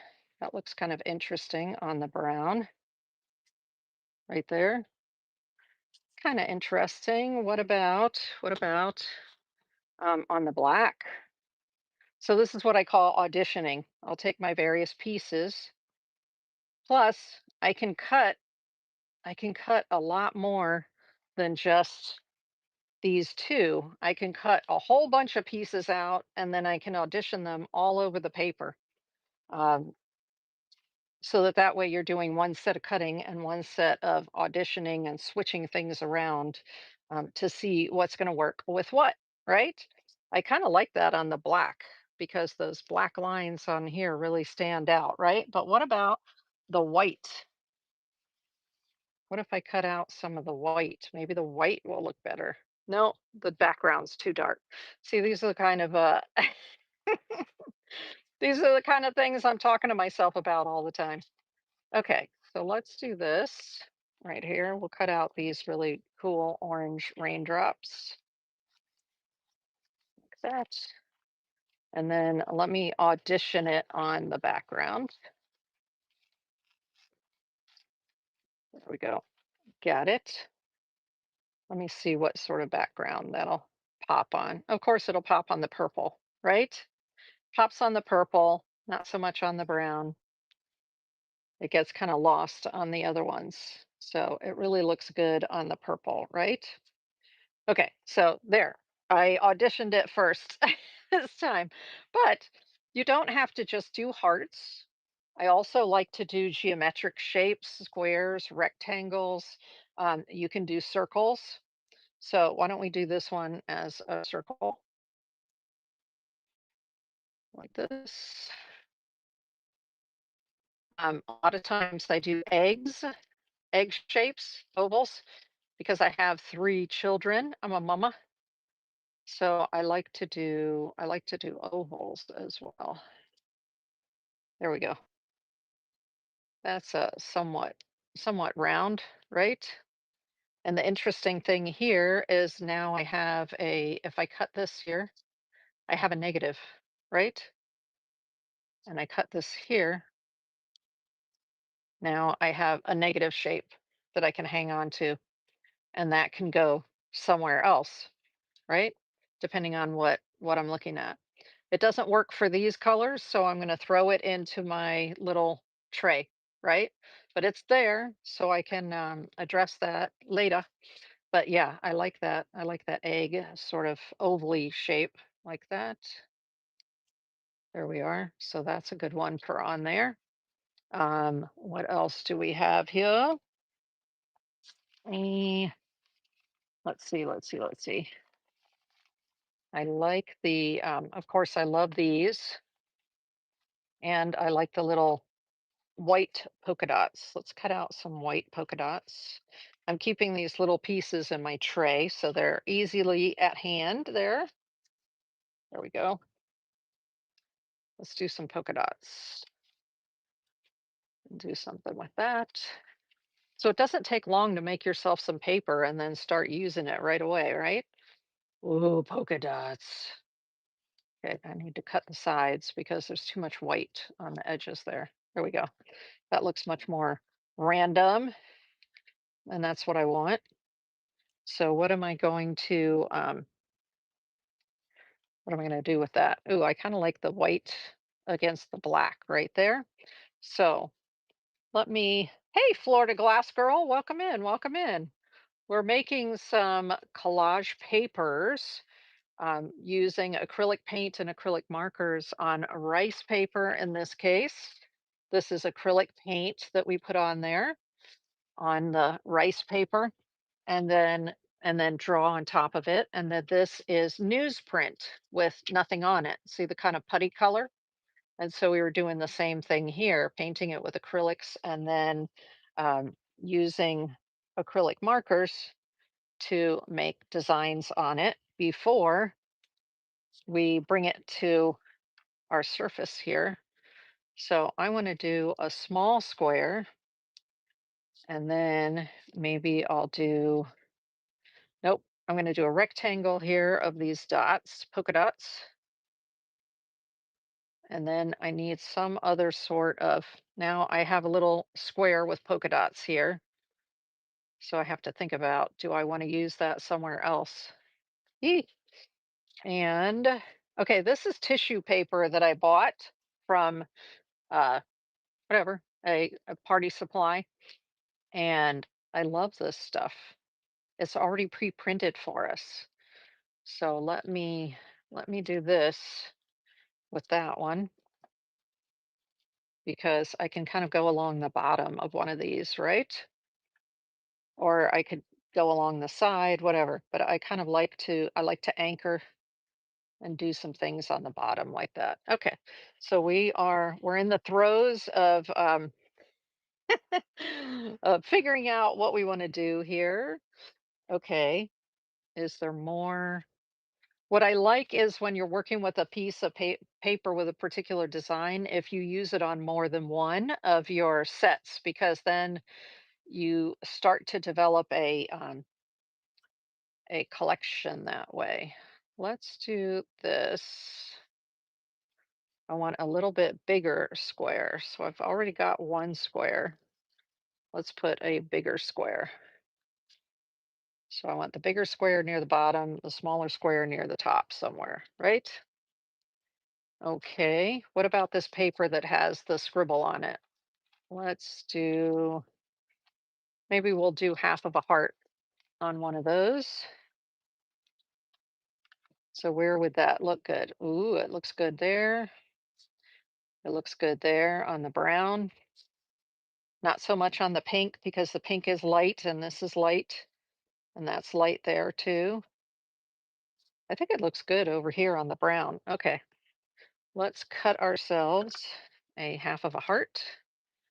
And so I'm just going to cut off a piece that doesn't have any design on it. And then I'm able to, let's see, what direction? That, because I can do it where it goes up this way, or I can do it where it goes this way. So I think I want to do it this way. Or do I want to do it this way? Nope, this way. Okay. You have to look and see what is it that's going to work for you. Okay. So maybe I do a tall, skinny side to this heart. Sort of tall, sort of skinny. Okay. Let's see. How does that look? Tall and skinny. Kind of. Yeah. Okay. Ooh, I like it. I like where that's going. All right. Let's see what other color we want that would work well on that brown. Probably a bright color. Ooh, you know what? I love pink and brown. But we have this pink and then we have this like crazy neon pink. Which one do you think?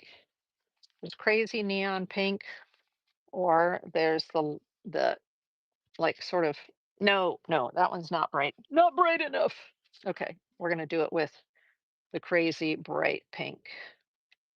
So let me cut this little piece off here. Remember, this is just paper that we made. And what do? I take the heart, the half of the heart, and I turn it over and I put it on here. And then I can cut.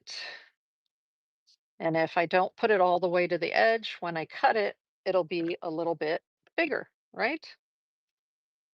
I can cut it straight to it, or I can make it a little bit bigger. Eee! I have myself going the other way. There we go. And this is called, if you didn't hear it before, this is called fussy cutting, where you use small scissors and you do little little cuts. There we go. So now if I flip this back over, we've got two sides to a heart. Nice. And we don't have to have the heart going, up and down evenly, right? We can move it around. We don't even have to have the heart shapes exactly aligned. Although I'm an aligner. I like to align things. Okay. Because see how that's off a little bit there? You can do that too. But this is auditioning, auditioning, auditioning. Okay. What else? Oh, I think we might um, work on these two so that I can take the tape off when we're done and you can see what they look like. What about this one up here though? Ah, that's getting me going a little bit. What kind of color do I want on there? That's like a sea foam green, right? So do I have a bright red here? Yes, I do. Let's see, I have a couple of different colors here. Why don't I look at, see, this is the red. The red will look really good with the yellow against that. That'll look terrific. Okay. So instead of doing hearts, so you can cut any sort of shapes you want. Why don't I think I'll cut like a sort of a moon here. I don't know. Let's see. Okay. What does a moon look like? Like that. And then, so it's almost like a, okay, let's see. Let's see. That's an interesting shape like that, right? And then, so I'm saving all these little pieces. I don't know if I like that. Okay. I don't like that. Let's, that's why we audition, right? That's why we audition.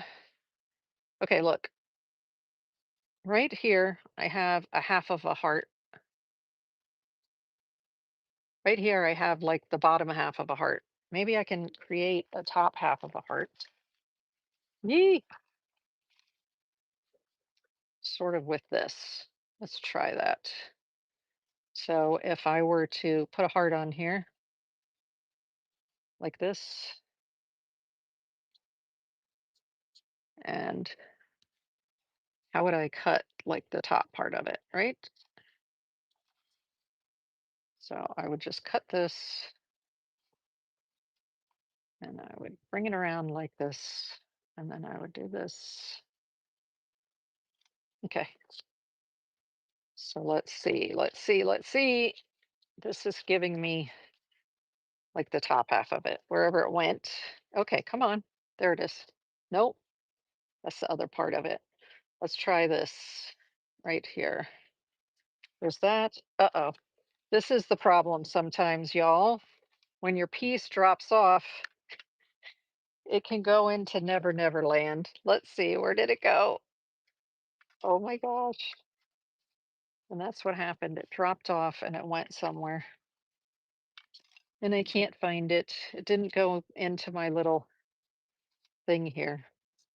Okay, let's try this other one. Let's try it again. So if I put it right here, like that, and then I just cut around it like this, and I'm cutting the top part of the heart like this, and then down here. So I'm just sort of matching it up, matchy matchy. There we go. And then I should be able to just cut this right here. There we go. So now I should be able to put that on there, and that is one side of the heart. Come on, turn, turn, turn, turn. You can do it. Let's see. If I bring it up here like this, I'm trying to repair that edge there so that I have a half of a heart. And it doesn't have to be just one side, right? Well, that's not working very well. So I am just going to throw that in there, and that will have to go for something else later. What if I do this? Nope, not that. Okay. What if I have an interesting heart design right here, but it looks like it might be too wide. Yeah, dang. It's too wide for where the tape is. I would have to do that on something bigger. Oh boy. Okie dokie. Here we go. Let's try that again. Where did the red go? Because I have more. I made plenty. So let's do this again. Okay, red and polka dot.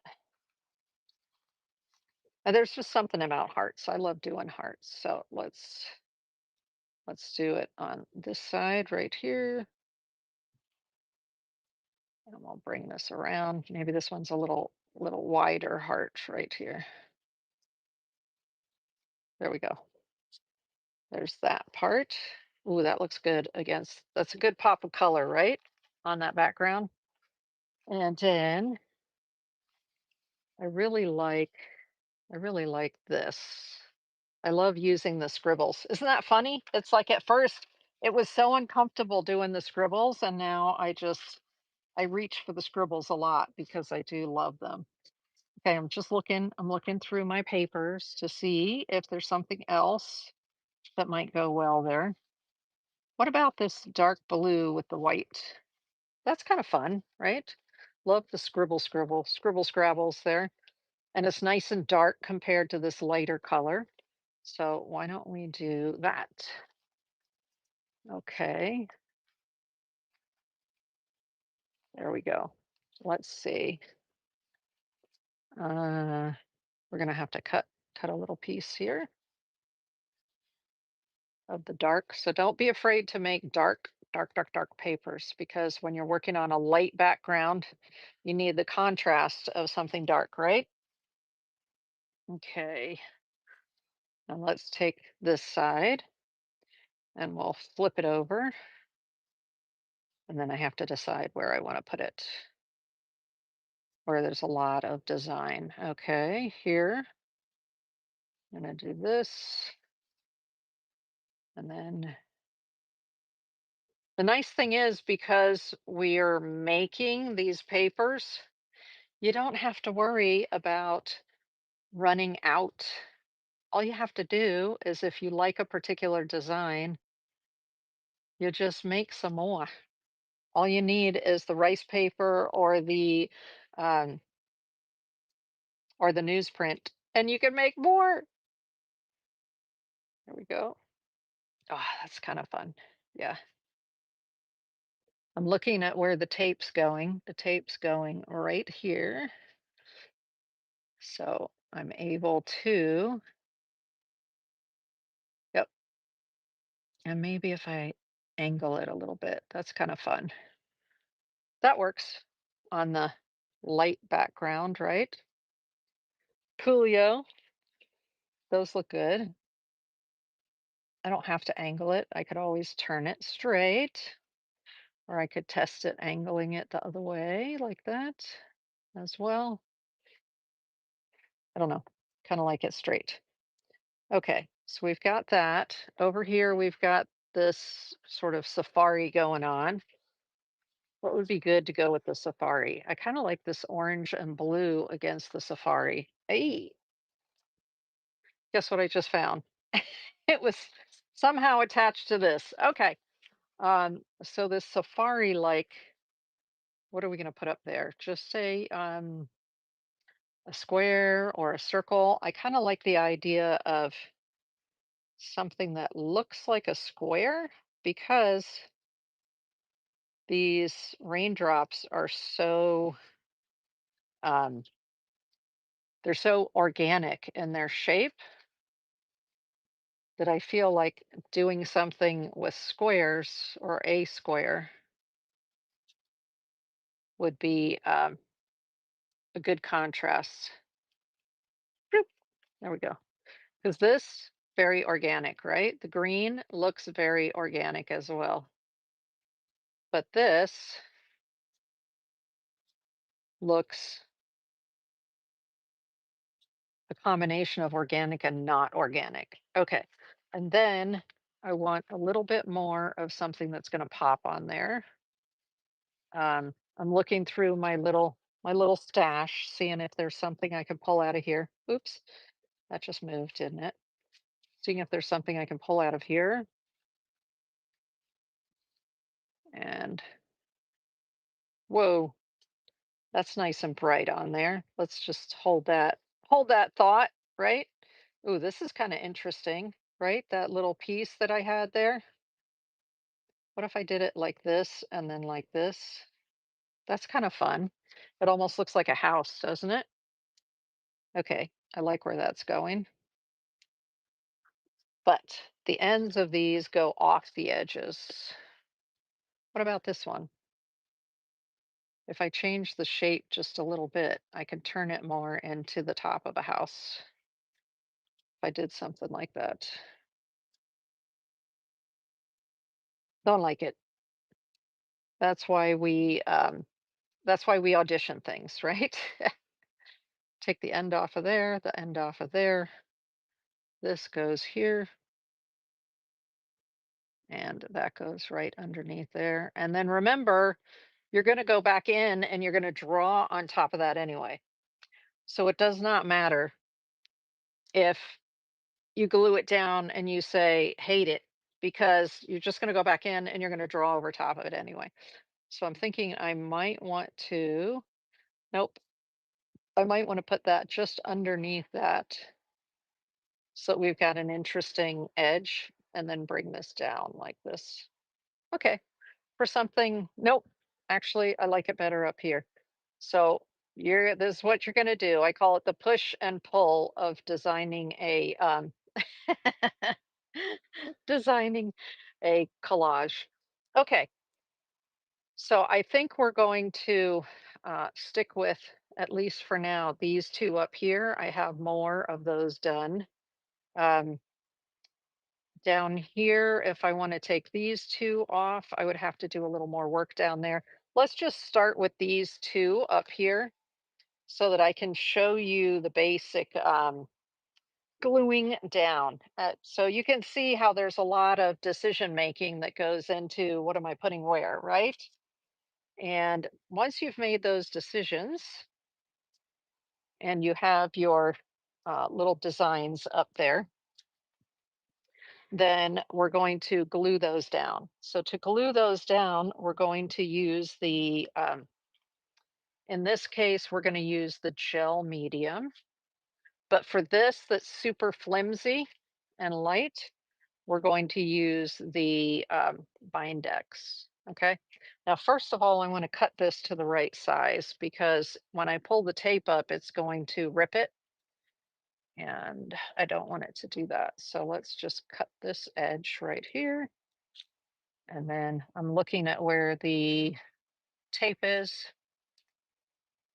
And then I'm going to need to cut it right here. I think, okay. So that it's on there, but it's not overlapping. And it's a little too, like, I need it to be shorter. There we go. So now that will fit in there, which is fine. So that way, when I take the tape off, it won't cause a problem. Okay. E bitty bits everywhere, but bits, if you get yourself a tray, your bits will stay, and won't become too much chaos, right? We want to stay organized. Okay. What I'm going to do with these other little bits right now is I'm just going to take them and put them on the tray so that they don't get blown away or messed up while I'm working on the other ones. Okay, there we go. Back in the tray. So let's work on these two. Um, so I'm going to do this one first because it's thinner, this tissue, and I'm going to use the Bindex, which is the hand cream consistency. So here I just have one of those inserts, newspaper inserts, And I'm going to grab this out. Now you can either use a brush or you can use a palette knife for this. Either one works fine. The beautiful thing is none of this color is going to come up as I'm working on it with another wet medium. I'm actually, because these are relatively small, I'm going to use like a smaller brush instead of the bigger one. Maybe I, because I use the bigger one up here. Let's see, maybe I have another bigger one over here. Yeah, I do. Okay, there's a good one.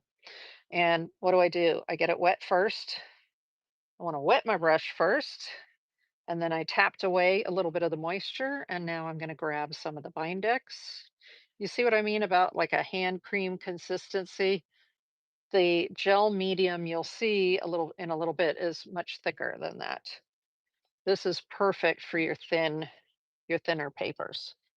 So since this is a thin paper, I'm flipping it over onto the back, applying a little bit of that Bindex on it. Now, sometimes if it's a thin paper and it's soaking through, you're like, ah, I can't get it up. I can't get it up off of there. But I have a needle tool. I just use a an X-Acto knife or a needle tool, and that'll help you to pick it. Okay, let's see here. So let me do that. Eee, move it over, move it over, move it over. Nice. There we go. Oh, that went down nicely. Fabulous. Oh, I love it. Okay, so I could use Bindex on these other papers as well. It's just if the paper is a little bit thicker, I like to use the gel medium. So let me cover this back up. It's okay that I have Bindex on here. It- they're both acrylic mediums, so it doesn't matter. Here we go. And can you guys hear me okay? Because my headphones just went boing, meaning, like I guess they stopped working, but I want to be sure you can hear me okay. Um, so I have some, it doesn't matter that I put gel medium on top of the Bindex. They're both acrylic mediums, okay? So here, what I try to do is not overlap where the goop was. So I'll go to a different area. I've got it flipped upside down. This is a little bit thicker. Boop, there we go. Just make sure I cover it. And then I use my X-Acto knife or needle tool and I pick it up. And then I can place it where I want it. There we go. Nice. Interesting.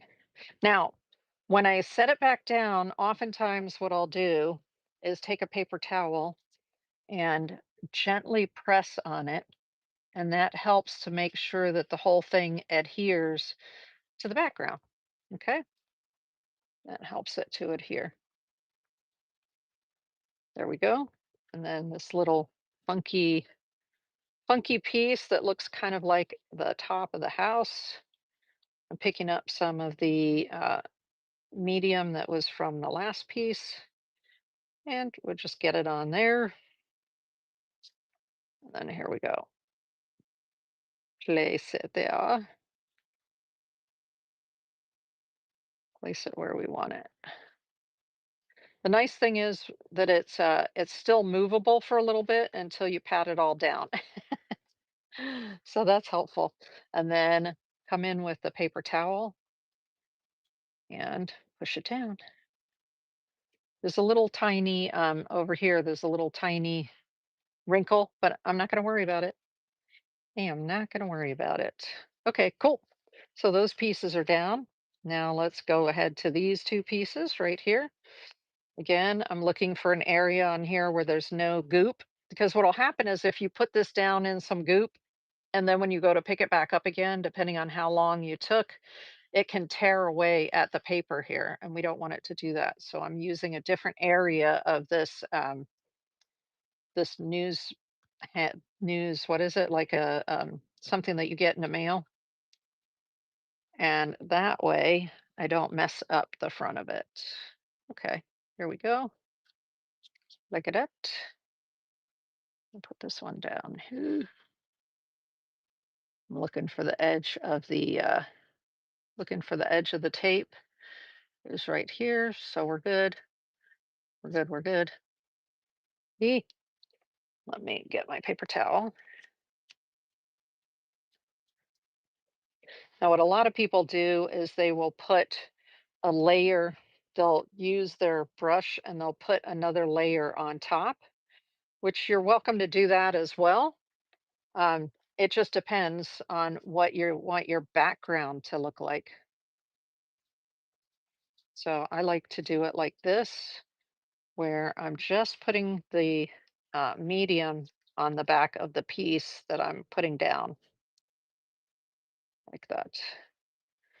There you go, like that. Oh, it's so cute. Let's move this up just a little bit. Ooh, I gotta bring it in. I have to bring it in because I'm right at the edge, right over there. Right at the edge. Okay, I have to bring the whole thing in a little bit, like that. That's the nice thing is you can adjust it just that little bit. Okay, cool. Now I move that just a little bit. I'm putting it down on there. Nice. Now it doesn't matter. Do you see the end of the hearts right here where they're not together? It doesn't matter. It just doesn't matter because you can go around it with squiggles and other things like I've done here, and then you don't even notice it. See, like that, where I have dots and squiggles around it, you're not even going to notice. Um, okay, that's good. That's good. Let's let me show you with the palette knife. I'm going to do this one over here because sometimes I use the palette knife. Where are you? I'm looking for the parts for that one. There they are. Okay.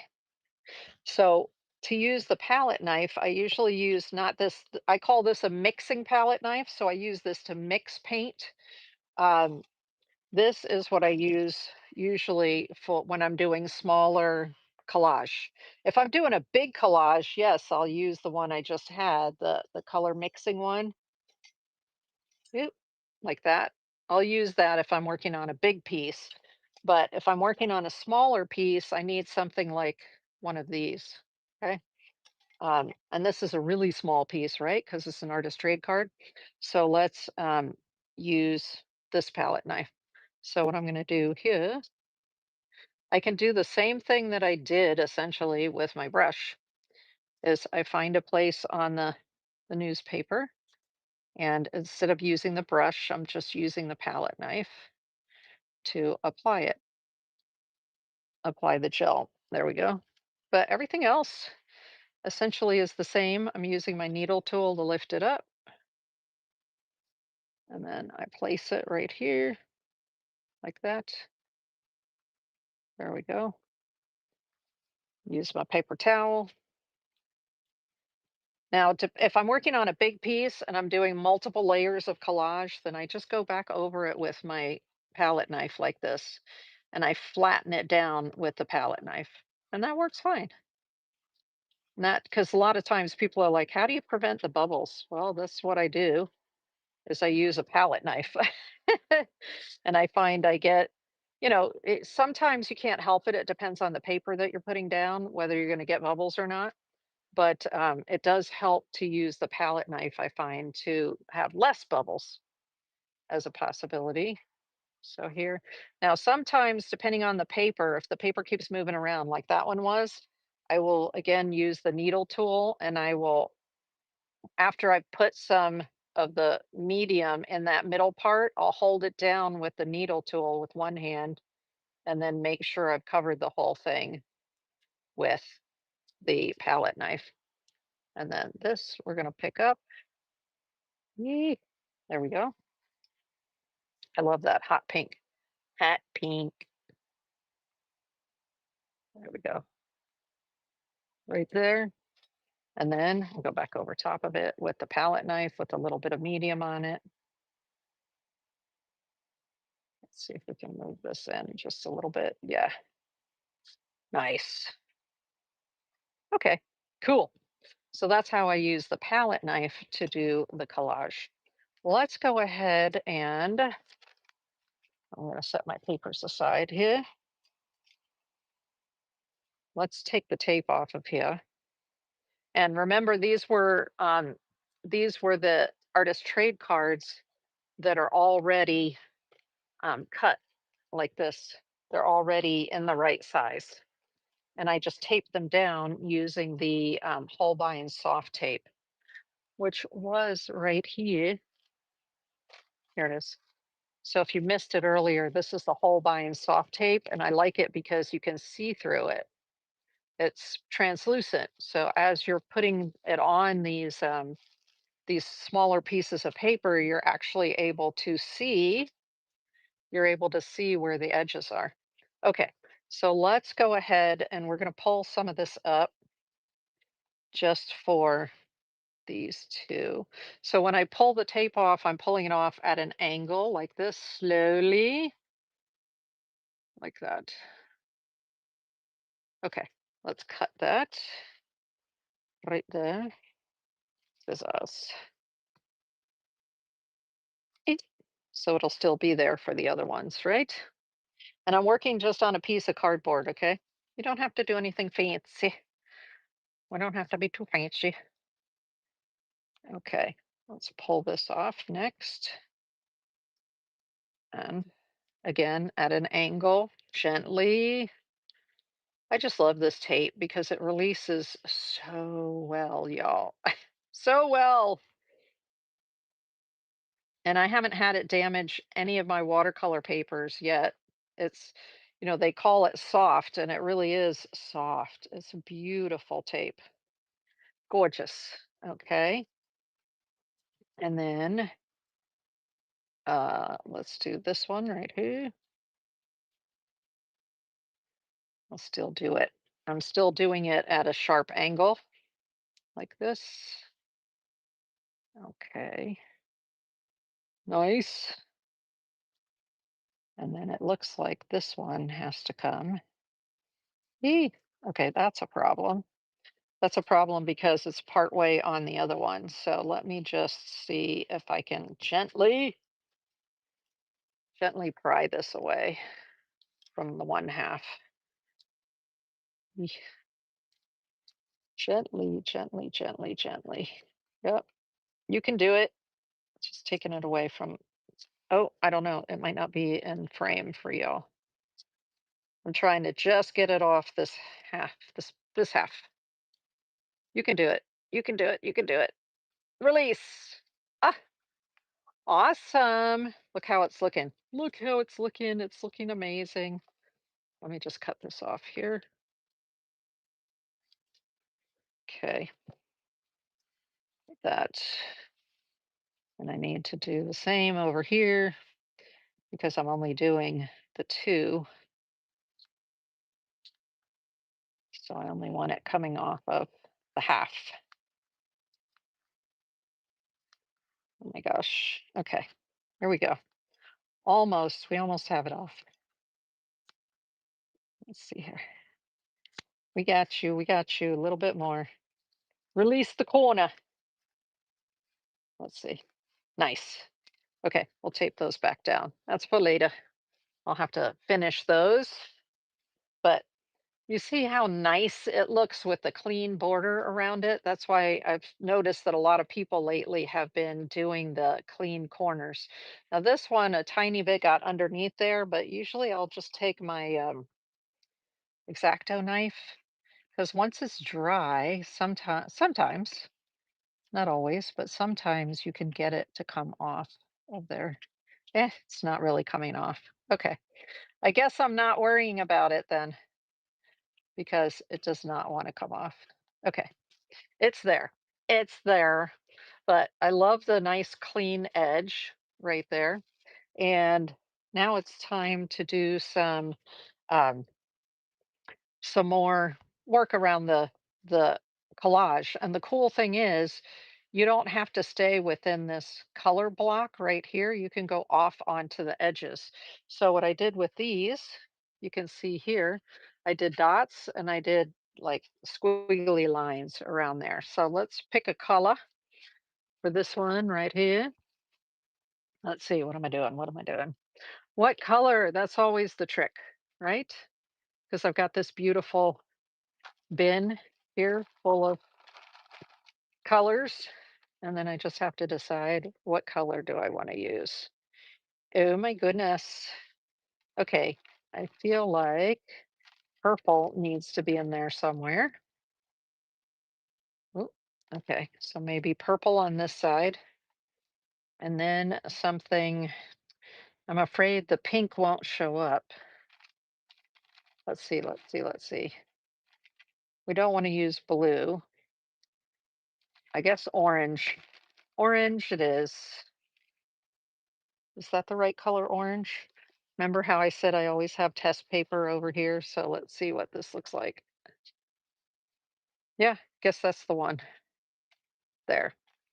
So let's try that. And so now what I want to do is there are dots here, so I'm going to put dots on this side. And this is just my design. You can, of course, choose to put dots and squiggly lines and outlines anywhere you like. So this is if you weren't here earlier, this is the Artistro acrylic paint marker, and it has a brush tip and a dot tip.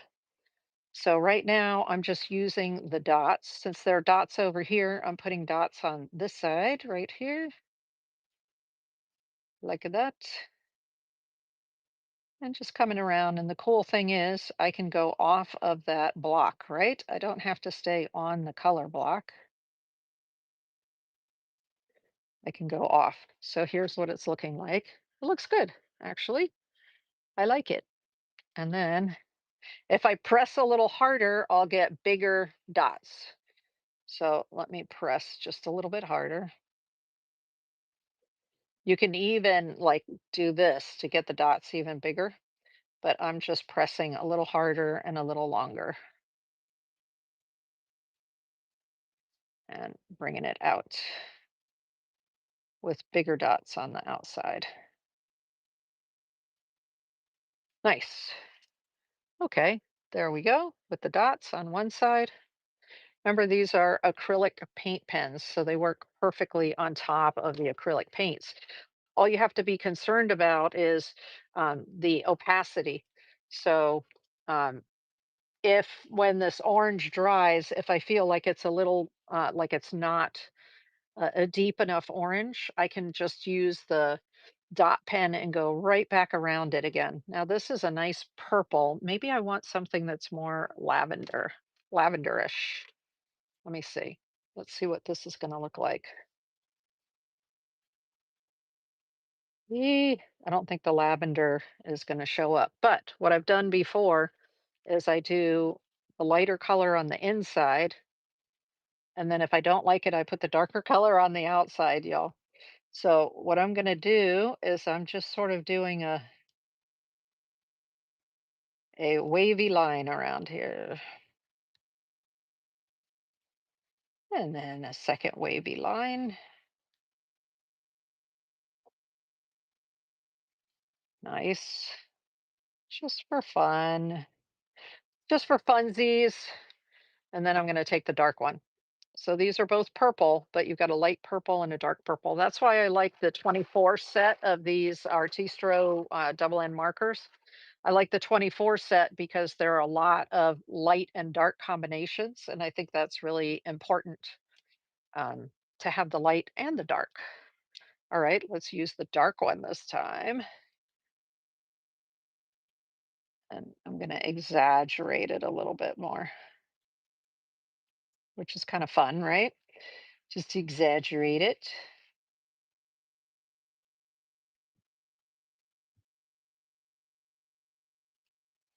There we go. Isn't that fun?